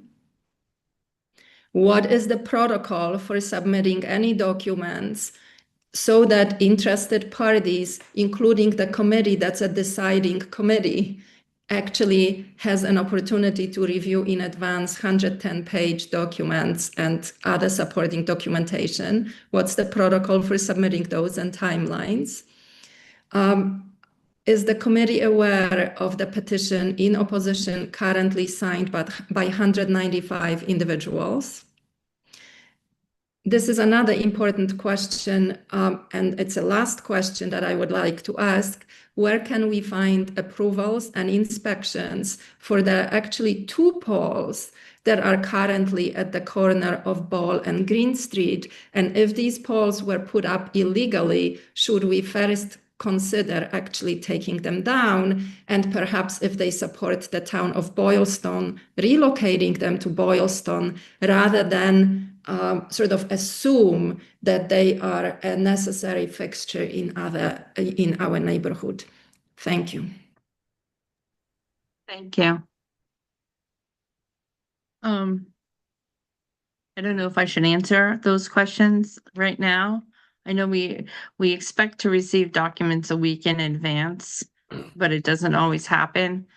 But I think since the board hasn't had time to review, and probably the public hasn't had time to review them online to be able to ask questions, this meeting will probably be continued to the next meeting.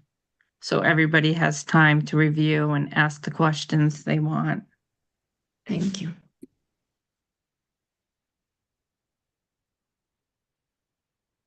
I don't know, Lori, about the current polls on Green Street and Ball Street. Is there any way to reach out to Bob and see when those were put in? I can't tell you when they were put in, but I do recall that when we went through the co-location approval process in 2023, they submitted structural engineering reports to demonstrate that the pole could support the equipment, the West Boylston emergency equipment. So that was all part of that review at that time. So it is a safe pole. Mhm. But it would be interesting if it went up. I know we approved it to move, the Boylston antennas on it, because we were told the Northborough antennas had been on it. But it'd be interesting to see when the pole was approved and the stipulations behind it. Yeah, I could ask Bob to see if he had any records. Of course, farms enjoy all sorts of suspension of the rules. So I'm not sure if it was just installed by the farm and it wasn't inspected. I don't know, but Okay. I can ask. Okay, thanks. Thank you. There are actually 2 such poles, just for the record. Okay. Can Bob just look into the 2 poles in the background on them? I can ask. Sure. Great, thanks. All right, next I see Bob Malone. If you could just state your name and My name's Robert Malone. I live at 396 Green Street. I'll keep this brief. The one thing that there's been kind of vague lip service to all the work that was done in the last 10 years. But my interpretation of what I read is that they never actually contacted the town of Boylston. There wasn't anybody there, there's part-time people, blah, blah, blah. And then there was somebody took over for somebody else and, didn't bother to do any more diligence and contact Boylston. I would like to see whether or not, maybe there's information I'm missing, but diligently trying to find a location in Boylston should include at least actually contacting them, which I didn't see happen anywhere. And the other thing is, yes, there's one other pole in town that's zoned residential, but it's not actually in a residential area, apparently, with all the houses around here.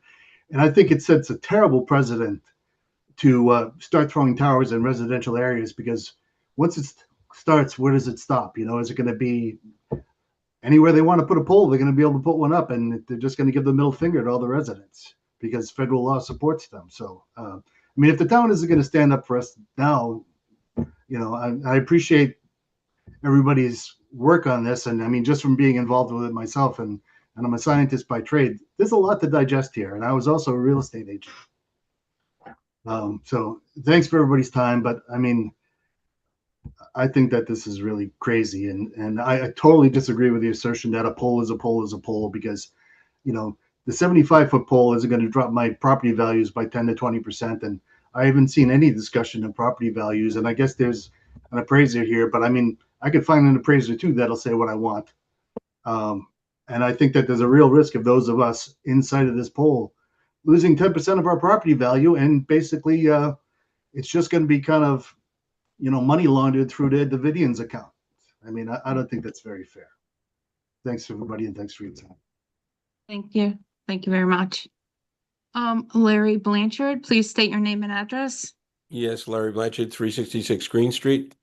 As I listen to this, and I've been involved in this for some time now, I think the first point, and Sharon indicated this, and Bob just indicated this, from an optics perspective, huge difference between a 73-foot wooden pole that's been there forever and a modern cell phone tower with bands of antennas ultimately around that. So, from an optic perspective, apples and oranges. But at the same time, I think maybe what I've heard is a solution.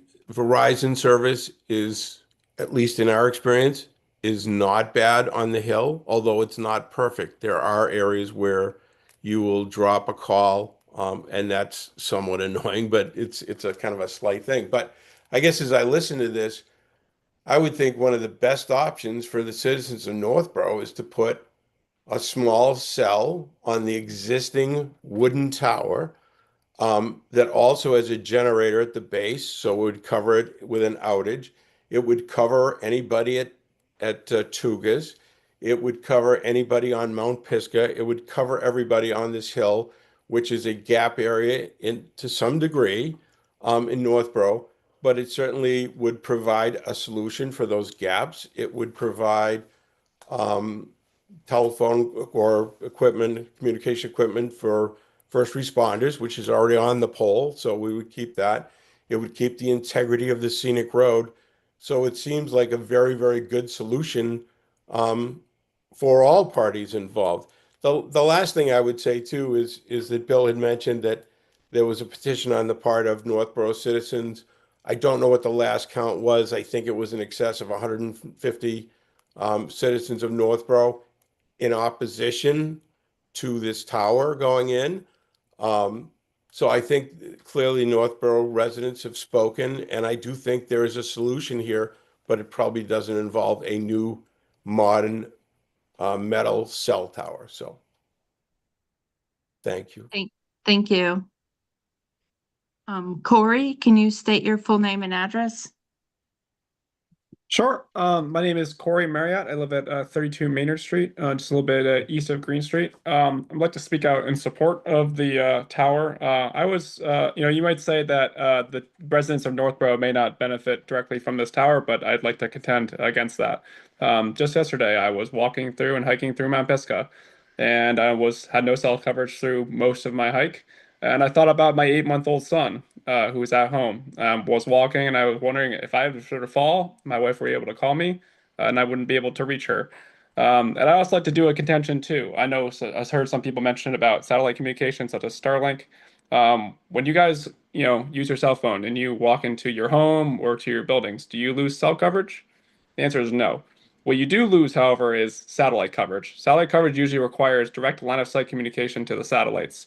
If you're walking under the trees of Mount Pisgah, you're not going to have satellite coverage. If you're in like the ravines, you definitely are not going to have satellite coverage. And a lot of places that are getting Boylston as well are not going to have satellite coverage. I know there's been some talk about satellite communication or communicators in the previous meeting. So I wanted to talk a little bit more about that. Basically, you won't have satellite communication underneath these dense tree covers. Same goes for any of the wooded areas nearby Boylston. Same goes for anyone who has wooded areas nearby their property in Green Street as well, or Lyman Street, or any of the other streets nearby. Coverage would also improve at my own home, living here in Maynard Street. Obviously, it's a little bit east, and most of the towers are directed west toward Boylston. But again, I frequent the Pisgah area, and my coverage in my own home is pretty horrible. Certainly, we do have Wi-Fi coverage, but if I walk to my backyard, then my backyard's decently large. If I walk to the back of it, I lose cell coverage, and no Wi-Fi coverage. So, I'd like to basically speak out in support. It's hard for me to envision how there's really any significant harm, considering there's already a tower on the property. The landowner is willing, and based on the site maps and the crane and the pictures that were taken, even in low foliage situations, it does not appear to be much coverage at all in terms of being able to actually see the tower, unless you're basically on the corner of the street. So I think that's pretty much all of my questions. I think that's the last thing too is. I think I would implore everyone to think about the geography and if the roles were reversed. If we were residents of Boylston and they needed and we needed a tower, but the only geographic location for such tower was in Northborough, how do we feel about not having any cell coverage at all in town, which is a large part of Boylston doesn't have it right now? If the roles are reversed, it's like parents always said, right? Do unto others like you'd have done unto you, right? I think it would behoove us to have the coverage for the town and residents of Boylston. So, thank you. Thank you. Larry Blanchard, I see your hand still up. Is that just from before? Just from before. Okay, so Larry and Corey, you both have your hands up, but I'm gonna assume that's from before. Okay, I don't see any other hands up. So Hi. board member, hi. Hi, I'm sorry, I can't raise my hand for some reason. The app is not letting me. Okay. Can I speak? Is that okay? Sure. Just give us your full name and address, please. Sure. My name is Parisa Freshman, and I'm at 341 Green Street. I just wanted to speak about the tower, and I know last meeting we did talk about single cell, and it sounds like it's an option to maybe put a single cell tower there to mitigate some of the lack of the gap in coverages. And also, I also agree that putting in a cell tower that is 150 foot is much different than a 30-foot cell tower. It's if Tugas is looking for more connection for their business, they could also do a Wi-Fi. I think they'll probably should come up with their own solutions on how to better support their customers. But I think the tower going up is going to be an immense structure and visually very hard hitting when you're walking there, when you're taking your dogs for a walk. And I've also had just to mitigate the lack of coverage near my house, or when I go walking at the house, I also have a landline to make sure in emergencies I do have some way to communicate the outside. Thank you. Thank you. Okay. I don't see any more hands up. Do board members have any more questions? Do board members need more time to read the information and even forward questions to Mr. Fenton and Mr. Lawton if you have any after tonight? I certainly feel like I need more time to review what came in a couple days ago. Okay. Yeah. And Laura, you mentioned you were finishing up. Yeah, I agree. There's Yes. there's more information I'd like to review. Okay. So hearing we have more information to review, there are 2 dates that we can choose from. I reached out to Lori today, and 2 weeks from now, on a Thursday, there is June 25th that Lori could meet and I could meet. But if we don't meet on June 25th, we can't really meet again until July 21st because Millie can't make the earlier meeting in July. And we need the full board there for the decision, if there's going to be a decision that night. So the board members, and actually does the applicant have a choice that works better for them? June 25th, which is 2 weeks from tonight, approximately, or July 21st? June 25th is a Thursday, Madam Yes. Chair, just to be clear. Okay, so either of those dates work for me.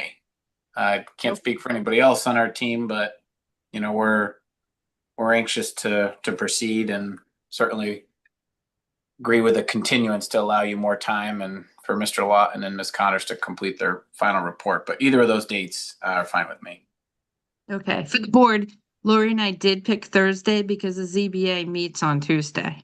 Mm-hmm. So it would have to be a Thursday night. I can do the 25th. Okay. I can do the 25th. Okay. Sorry. Oh, we're in, oh, the 25th. Yep, in June. I'm good. Thank you. So you can do the 25th. So the board is, in that 2 weeks, will give everybody enough time to do all the review. So the board, hearing that, does anybody have any questions before I continue it to June 25th? Just not so much a question, Madam Chair, as a statement. We recognize that we didn't get you a lot of the materials until somewhat last minute here, but a lot of the materials that were requested do take quite a bit of time for us to produce. So if there are additional questions for or requests for additional documentation, if you could get that to us as soon as possible, that would allow us enough time, hopefully, to get that to you in advance to be able to review it. We certainly don't want the board not having enough time. Okay. That sounds great. So board members, if you can try to review it this week and get them any questions you might have, that would be great. All right. So do I have a motion to continue 409 Green Street to June 25th at 6 o'clock? So moved. Second, Okay, Bill Pierce, Aye. Anthony Zaitin, Aye. Millie Milton, aye. and I'm an aye. So we'll see everybody on June 25th, which is a Thursday, at 6 o'clock. Thank you very much. Thank you. Thank you. Okay. So next on the agenda, well, we have to go contact Carter. Oh, yeah. Okay. I'm So back. we'll wait. Oh, he's back. Carter. We missed you. Hold on, actually, give me 1 second.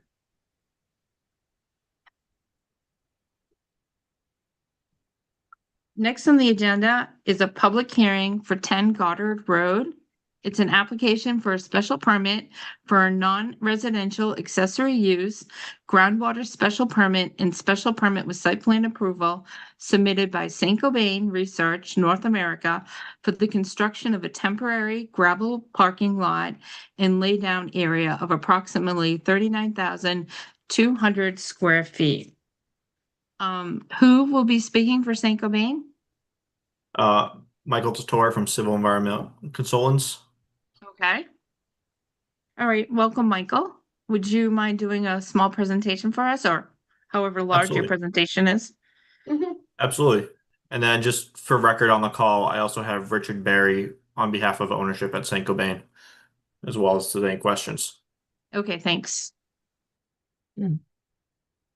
Share my screen. Can you all see that? Okay. So again, my name is Michael Totor. I'm a project manager at Civil Environmental Consultants on behalf of Saint Cobain Research North America. We're here today specifically talking about their property at 10 Goddard Road. So if you're familiar with the Saint Cobain campus, this is actually the wooded parcel directly across the street. So campus as a whole, as many of you may be familiar, is about 21.8 acres in size. This parcel across the street is approximately 3.2 acres. At this current point, it's a completely wooded parcel. However, this campus, as many of you may know, was master planned back in 2007. As part of that master planning, this parcel across the street was planned out to be a parking lot servicing the larger campus. So tonight we're here for a site plan review as well as special permit for the groundwater protection overlay district bylaw. So back in December, you may have remembered there was an application for a building 1 expansion on the Saint Cobain property. So in order to support that construction, we've worked with Saint Cobain as well as the contractor. They're limited on space for the construction personnel to park, so that we're working with them to develop a temporary parking lot. So this design that's before you tonight is for a gravel temporary parking lot. Approximately, I have it right here, 39,000 square feet total size. So this is under an acre in size. We've worked to minimize this impact as much as possible. This parking lot, working with the contractor, is solely intended for parking of construction vehicles And if there's any material stored over here, it's intended to be dry materials such as wood or steel. There is no intention at all for fuel to be stored in this area or any other chemicals or materials that may cause any leaks into the groundwater. So, working in this site, we are outside of conservation jurisdiction. In terms of the layout, this is a gravel parking lot. The actual gravel surface area is about 25,300 square feet. As I mentioned, specifically designed for construction vehicles. So this is the contractors who are coming in during the day to complete the work, and they are leaving at the end of the day. There is no intention for vehicles to be staying over here overnight. Supporting the design of the parking lot, we've also proposed some supplemental crosswalks, as well as crosswalk signs, just to help alleviate and provide notice for people crossing the street for construction. And then as far as the design, we did propose a temporary infiltration basin as well as sediment forebays. This to capture any of the stormwater. So this stormwater design is compliant with Mass Stormwater standards as well as the Northborough Stormwater Bylaw. And working with Ms. Connors, she had this peer reviewed by the DPW, who issued a letter today in review, and they had no comments on the stormwater design. So with that, I'm open to any questions from any members of the board or the public.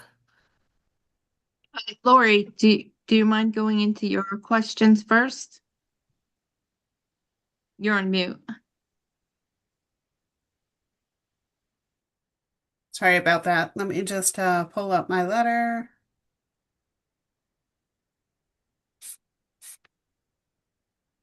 Let's see here. So what's the closest distance to the property line there? I'm just trying to, I can't really quite make that out on this. So there's a 10-foot buffer setback from the property line. There's an existing easement there, so we're 10 feet setback from the lot line. And is that's, Lori, is that appropriate for the zoning? The setback, Yeah, the 10-foot setback from the property line? yeah. Yes. That is, it is a requirement.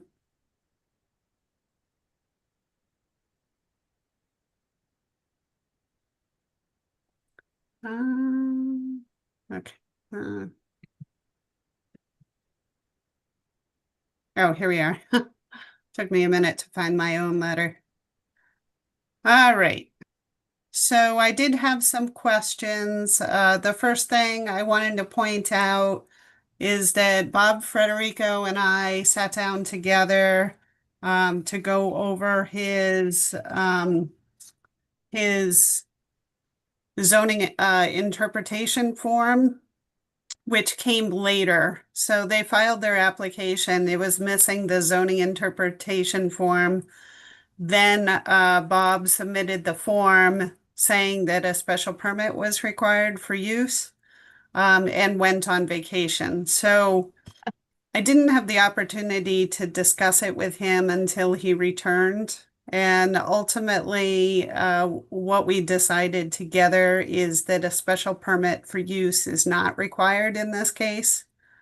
So as you recall, St. Cobain is a research and development facility, which is a by right use, and this is part of their campus. So for that reason, it wouldn't be a separate special permit. So what is required in this case is site plan approval as well as a groundwater special permit. Just comments about the waivers that they're seeking.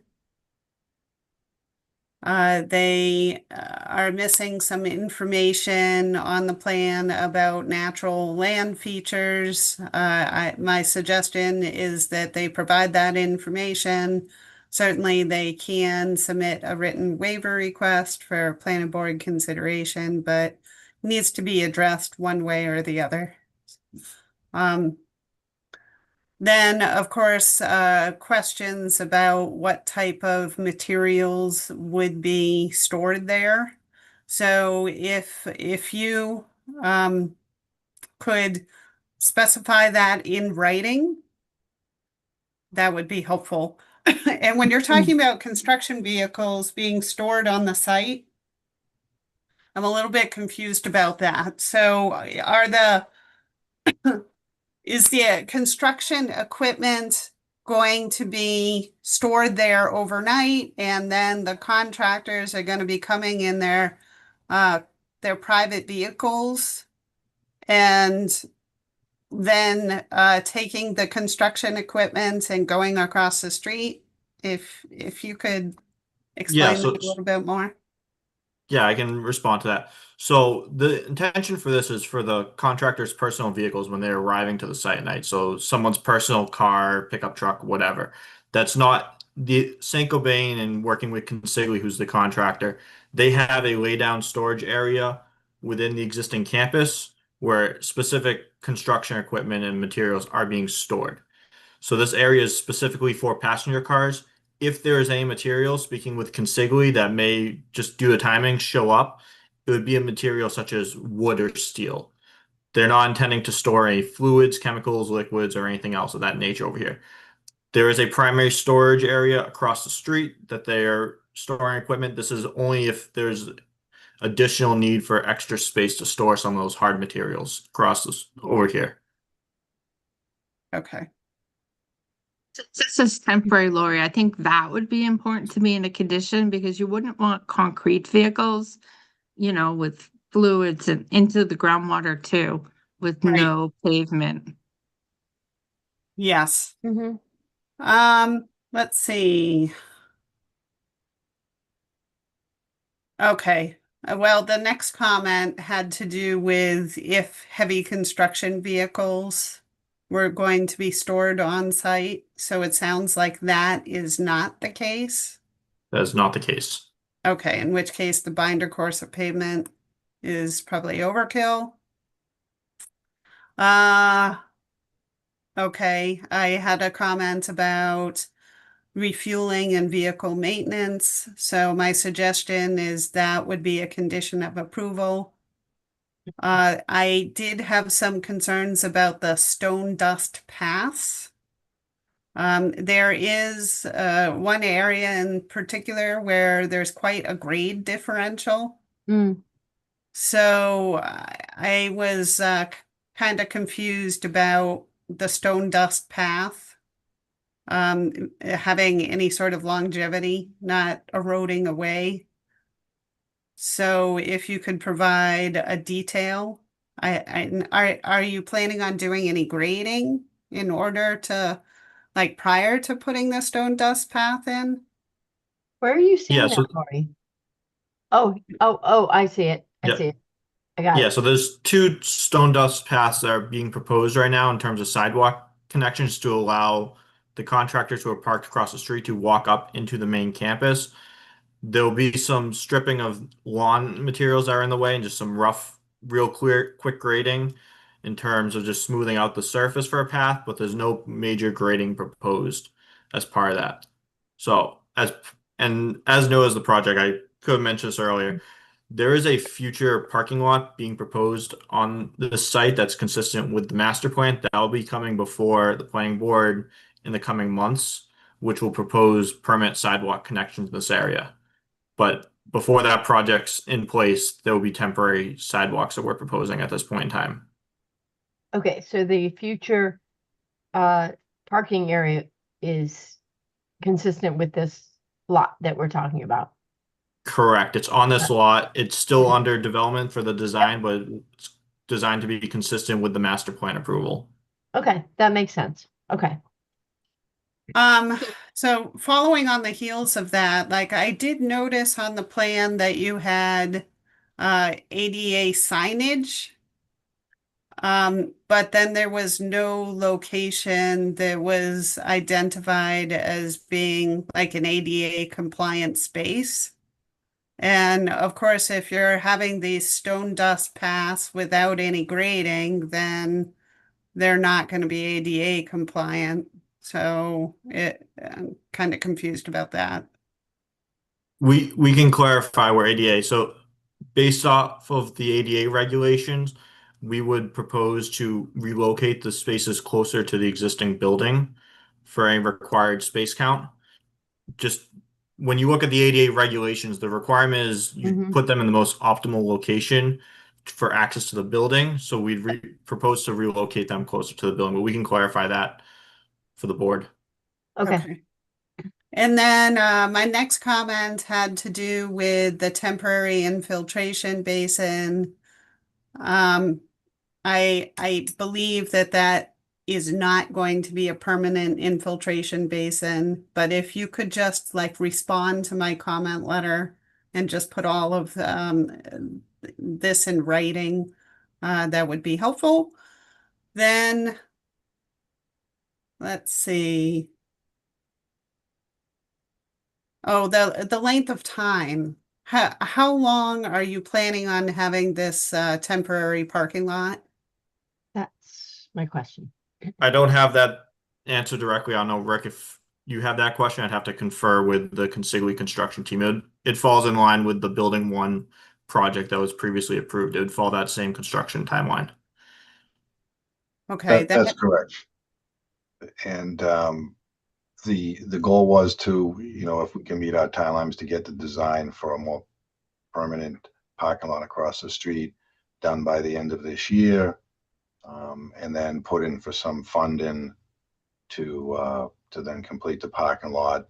Our hope would be to start construction sometime in 2027, and maybe it gets wrapped up in the spring of 2028. I guess until it's designed and we go out for bid, we're not sure how long it's going to take to build it. Weather conditions and when we're going to start might affect the completion. So we don't have anything locked in place right now. Some of it is not to be rushed, I think, because the overall project is a 4-year project. And the thing is, we can't, now that I think of it, it'll probably drag out a little bit longer because we can't build the permanent one because we'd be getting rid of the temporary one, and then we wouldn't be able to park the contractors who need to work on the project if it's going to take 8 to 10 months to build a new the new parking lot, the permanent parking lot. I wouldn't have any place to put the contractors. So it's probably towards the end of the project Evolve, the overall 4-year project Evolve, that parking lot would have to stay there. That's a long time to have a temporary parking lot. Because right now we don't allow gravel parking lots. All parking lots have to be paved. So I do have a concern about that. Like I'd feel much more comfortable if there was, say, binder course of pavement.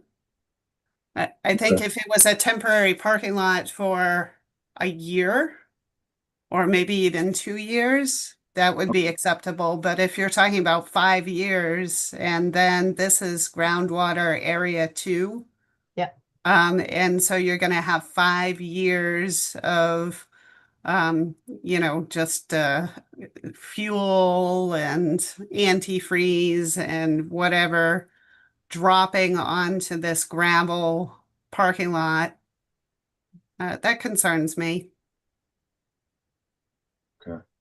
Yeah, I'll talk it over with, CEC and that team. I guess obviously we're not going to design anything as we speak tonight, but I guess the question would be, let's, whether it's 1 year or 2 year, and then a binder course goes down, is the way the documents and drawings are set up now. I mean, once you go to a binder course, does it now require a more detailed runoff plan? I mean, because now it's, the liquid's going to be running somewhere, and I got to imagine that the design is going to be different. It's 2 different surfaces. Is there any way you can just design the permanent one? Because it is groundwater too, and we're pretty strict on that, and it is concerning. We couldn't do the permanent one in enough time. We haven't even finished designing. It'll be it'll be towards the end of the year before we finish the design. Then we have to go out for bid. Well, And could then- you do say a two-phase? So then do a, a smaller parking lot and then design it fully and then just expand the parking lot as like a two-phase so that at least there's a binder course of pavement down for now and then you just expand it, so that would be the more significant costs. Okay, That's yeah, something we can definitely look into. yeah.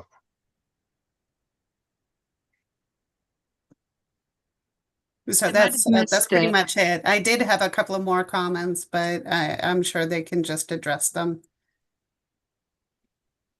What about the potential for like snow removal, Thank you.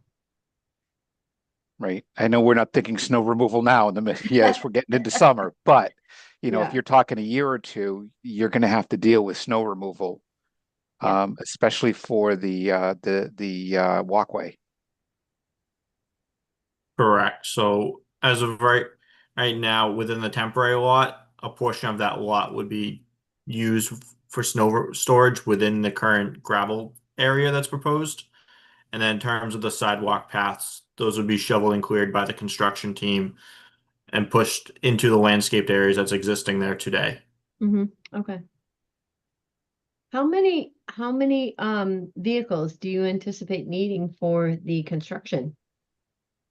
I would have to defer to the consigli team. I don't have that answer tonight.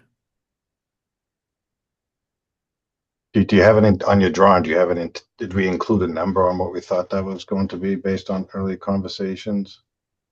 I don't have that number. So how did you decide on the size of the temporary lot? Working with the consigli team, they requested approximately 25,000 square feet, where the number of contractors that will work throughout the project will vary through different stages depending on what's going on with different trades. So based off of however many employees they're able to fit, they also are looking at potential options of carpooling and other options for construction workers. So they're looking to maximize as many people they can fit on site as possible. So you said 25,000 feet, is that correct? 25,300 square feet of gravel area. Okay, and how much gravel area do you have in your drawing? That is 25,300 square feet. So where's the snow going to go? It'll be contained. It'll take up a portion of that area, so they'll have reduced Right, parking during but snow periods. right, that's my point, right? Is that you're using all the space for parking, right? But you're telling us that part of the space is going to be for snow storage as well. I'm assuming you're putting this right up against the trees, pretty much, right? You're not going to take out trees outside of the parking area. So Correct. if you're using that for snow storage and you're saying you need all of that space for parking, there's no room for both. Yeah, we'll be hauling the snow most likely out of that space, like we currently have to do with some of the areas within the property we use now. Because we're so tight, we don't have much storage space on campus either. Lori, I'm wondering for this, if we do need Tetra Tech, like, I don't know, for temporary parking lot, I thought it would only be 6 months, temporary 6 months. So if this is a longer one, I think we need Tetra Tech to look at it because I'm not comfortable with, a gravel parking for 4 years on groundwater too. And then like Bill said, nowhere to put snow. Depending on how many parking spots they need, because an acre is actually a pretty good sized lot. You could probably fit close to, 60 cars there. Yeah, I think the general contractor, in talking with myself and CEC, I mean, there'll be ebbs and flows to construction. They were just looking for something they would be putting anywhere, over a period of time, anywhere from 50 to 70 cars or trucks. I mean, it all depend. If all the contractors show up in these nice large pickup trucks, we'll have less parking. But All the ones I know do. Yeah, exactly. I know we had this discussion, on the parcel before St. Gobain, because they didn't want to put down permanent paving. But in the end, the groundwater committee and Fred, we had them put down permanent paving. And I might have missed it, but is this the same area that the permanent parking lot will be in the future? Correct. Correct. The permanent parking lot will be on the same portion of the site. And why, I know you said it's just length of time is the only reason why you're not gonna do permanent now? Correct. So the permanent parking lot's still under design. So based off of current timelines, in order to design and then get a contractor on board to construct the permanent parking lot, the timeline doesn't align with the current building one construction that's currently received a building permit from the building official. Mm-hmm. Lori? So if they were to design this small portion of the parking lot, could they fast track it so that it could be completed within the next couple of months or so? That's something we can definitely talk with the construction team if that's a possibility. I wonder, Lori, there were some parcels on like Barefoot Road, like say that we looked at 20 Barefoot Road, that Solomex building next door, that parking lot's always empty. Like, is there any way to do a shared lease for 6 months while you design to have them park on Barefoot Road and take a shuttle over to St. Gobain? If there's another parking lot on Barefoot Road that's usable. I don't know. We talk about shared parking downtown, so I was wondering if there's any shared parking on Barefoot Road. Instead of building a temporary parking lot, maybe there's a lease you could do for 6 months while you design your full parking lot. I feel like the U-Haul place has a lot of space. Right. Some of those buildings are like wide open parking. But again, Something we can look into. that could take a lot of time too. I could drive down the street tomorrow and just look. I know when I was looking at 20 Barefoot Road, I went down there quite a bit, and this 30 Barefoot Road is next door, and their parking lot wasn't very full.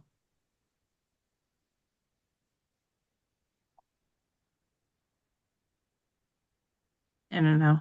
It's just an idea because it's concerning with the groundwater too, not to have pavement. What is your thought, Mr. Sartora, about how long it would take for that design for that parking lot? For the civil design, we're probably 3 to 4 months out. Then we're talking review with planning board, conservation as well. So that will add a few months to the timeline, and then ultimately preparing construction documents, going out to bid through contractors. We'd be looking over a year, most likely, timeline before they'd be able to start construction. And what was the goal for the construction start time? For the temporary lot? With the temporary lot, what is there a reason why? I mean, obviously you want to start sooner rather than later, but was that start date reliant on getting a temporary gravel lot? Because this is the first we kind of heard about it in the whole project. So the temporary lots to support the building one project that was already approved. That project is currently starting construction already. So this was something that was brought before us in the last couple months as the Consigli construction team was working through the logistics for that project. Okay, and they figured that this would be the quickest way to get parking for the construction. Correct. I can say I know they've looked into previously they had leased the property immediately to the east for parking. That property owner no longer wishes to lease spaces. Okay. So this was the approach the team had come up with. And I guess that was my question, is why wasn't this addressed before? And it seems like it was, but it fell through. Correct. Okay. The mall has a lot of spaces too, Salmon Pond Mall. It's just for us as a board to give a permit before we get the final design, like, once we give a permit for groundwater two, we're locked into approving a groundwater two permit without even seeing the final design. I guess that's what I grapple with.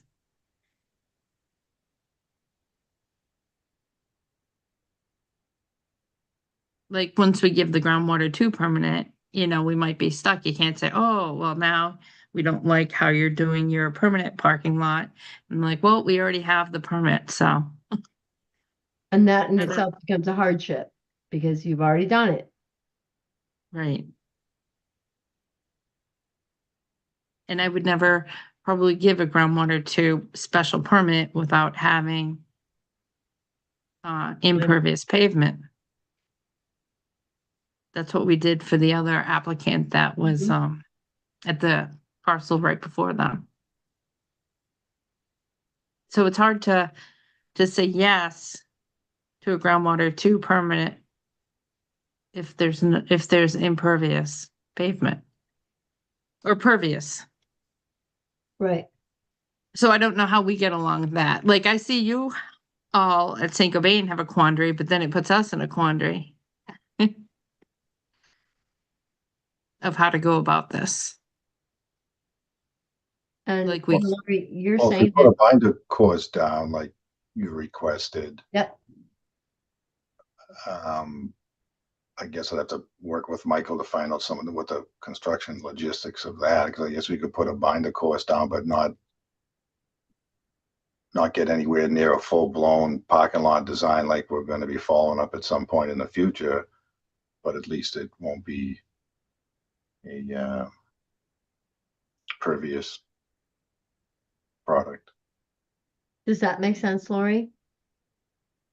Yeah, I mean, you may have to change your stormwater design to take into account the fact that there's going to be pavement. Mm-hmm. And So the- as Amy mentioned, she'd like to have our technical expert review that updated stormwater design. So I'm gonna need a fee deposit. So I can speak to the stormwater design aspect. If this was to be swapped from gravel to a pavement, whether it be binder course or whatnot for pavement, the stormwater design would be consistent as is. So the stormwater is over designed at the moment and is compliant with Mass Stormwater and the town Northborough standards for water quality and recharge. So the stormwater design, it's actually over designed at the moment. So we exceed, I have the numbers. The water quality, we exceed the requirement by almost 3,000 cubic feet and the recharge by almost 4,500 cubic feet. So converting to pavement, the basin as designed would still be able to handle that. Okay. I just want like our peer reviewer to confirm it. Because that's what we do for all of our applicants now, since we don't have a Fred anymore. We appreciate that. We know it was sent out to DPW and the assistant director over there did review it.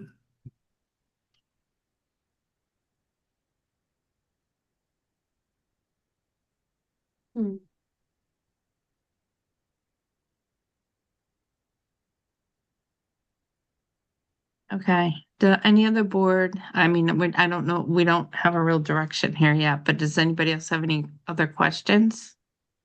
Pardon? Yeah, a couple. I was just had some questions about some of the waivers that were being requested.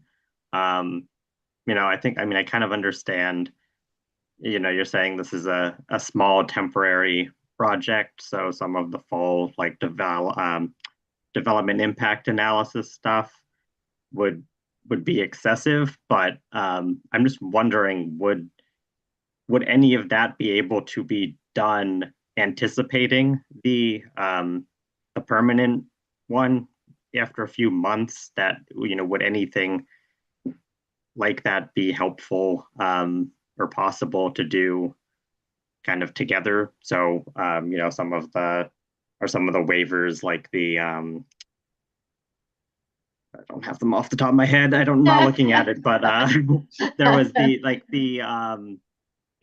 natural landscape, features of the land and stuff like that. If you were to do those, like have, put those in place, would that maybe save a step in the next kind of permit you'll be seeking? I Yeah, thought that was so already part of the original approval.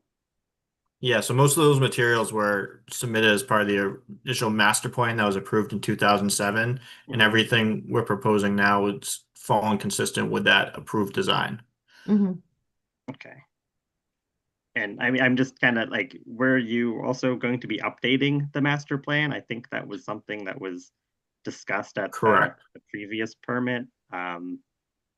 Would any, I mean, again, 2007, that was almost 20 years ago. I mean, has information changed regarding, traffic or anything like that that would have been part of, the master plan from 2007?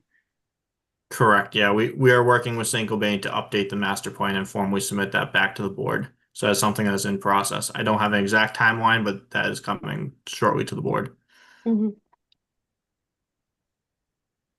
I just missed it, but what did you say was in the master plan, that you answered Carter's question with? You're talking about Talking about the materials? development impact analysis. Oh, okay. Yep. Not the materials used for the parking. Correct. Okay. Just because I know if it's something that needs to be permitted and it's been 20 years and it loses it still has to be permitted now. And my other question, because clearly it looks like this project has gone, slower than it was anticipated originally. If for whatever reason, like the permanent thing takes even longer than you're currently hoping, and your first construction phase, this lot is no longer needed, but you're not doing anything with the property for even longer than that 4 or 5 years. Would you have any plan to replant anything or do anything with it, or just leave the gravel lot indefinitely? Yeah, absolutely. Currently, we don't anticipate having a delay, but if there was, we certainly could look into replanting and replicating what was there today in interim condition. Those are my questions. We do have conditions too, like where if it's not built within 2 years, then you lose, the permit. But if it gets built and it's left behind, yeah. I don't know. I'm gonna have to think about this one because this is tricky because the permits that you're asking for would go with the final design.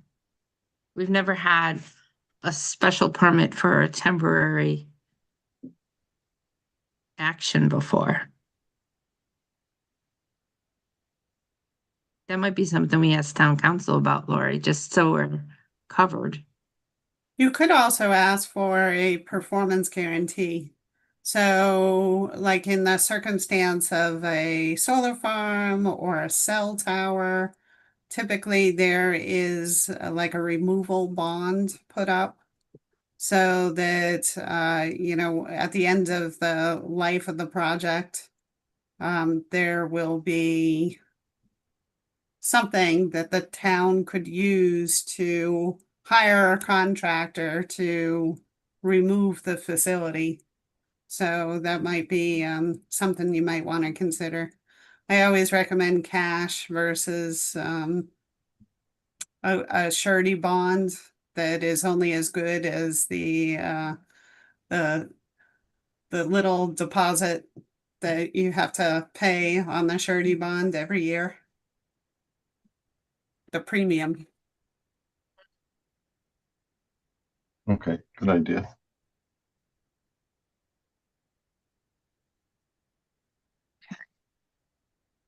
So what do you think next steps? Next steps is, they have to get back to you with, the answers to your questions, Lori. And Yeah, and it sounds like you folks want at least binder course of pavement and you want provision for snow storage. So I would imagine a revision to the plan that shows those things. Mhm. Okay. And I would like Tetra Tech to double check this is on groundwater one, groundwater two, and we have to meet the criteria for groundwater two. And, you know, they usually give us advice. And they might know if anyone's ever asked to do it temporarily, the best way to do it. Being an engineering firm too.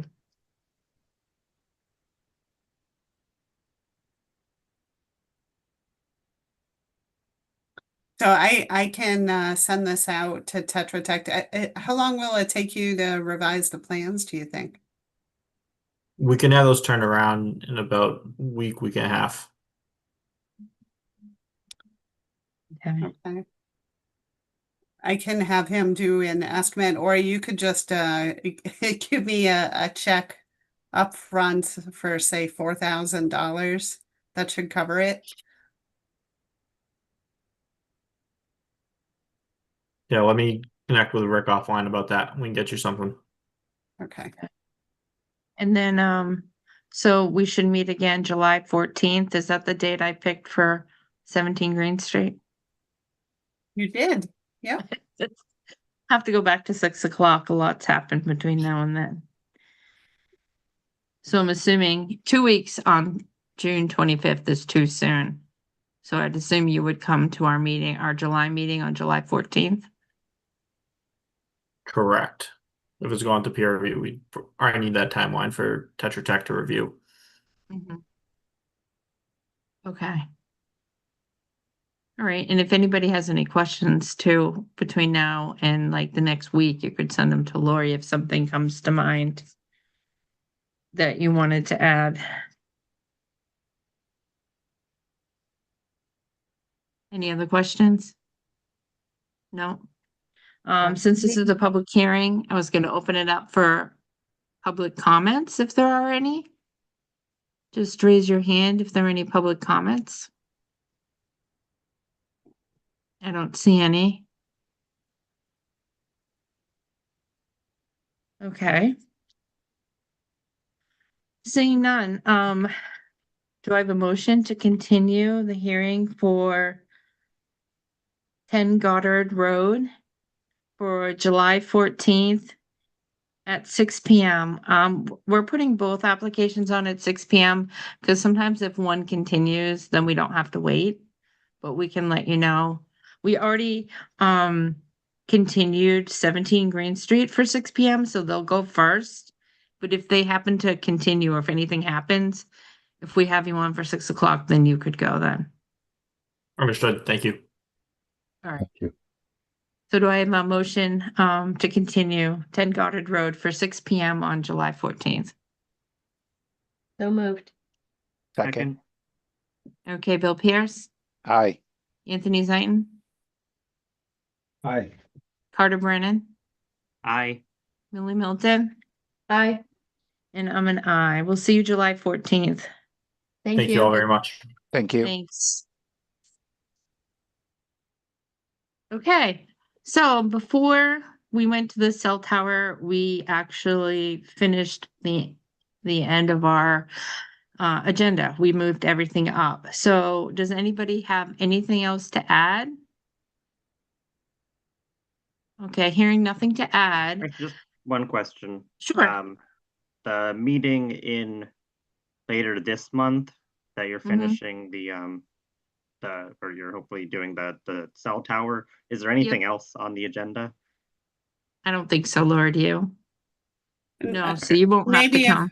Maybe if we get an A&R in, but I don't know of anything that's going to be submitted within the next couple of days.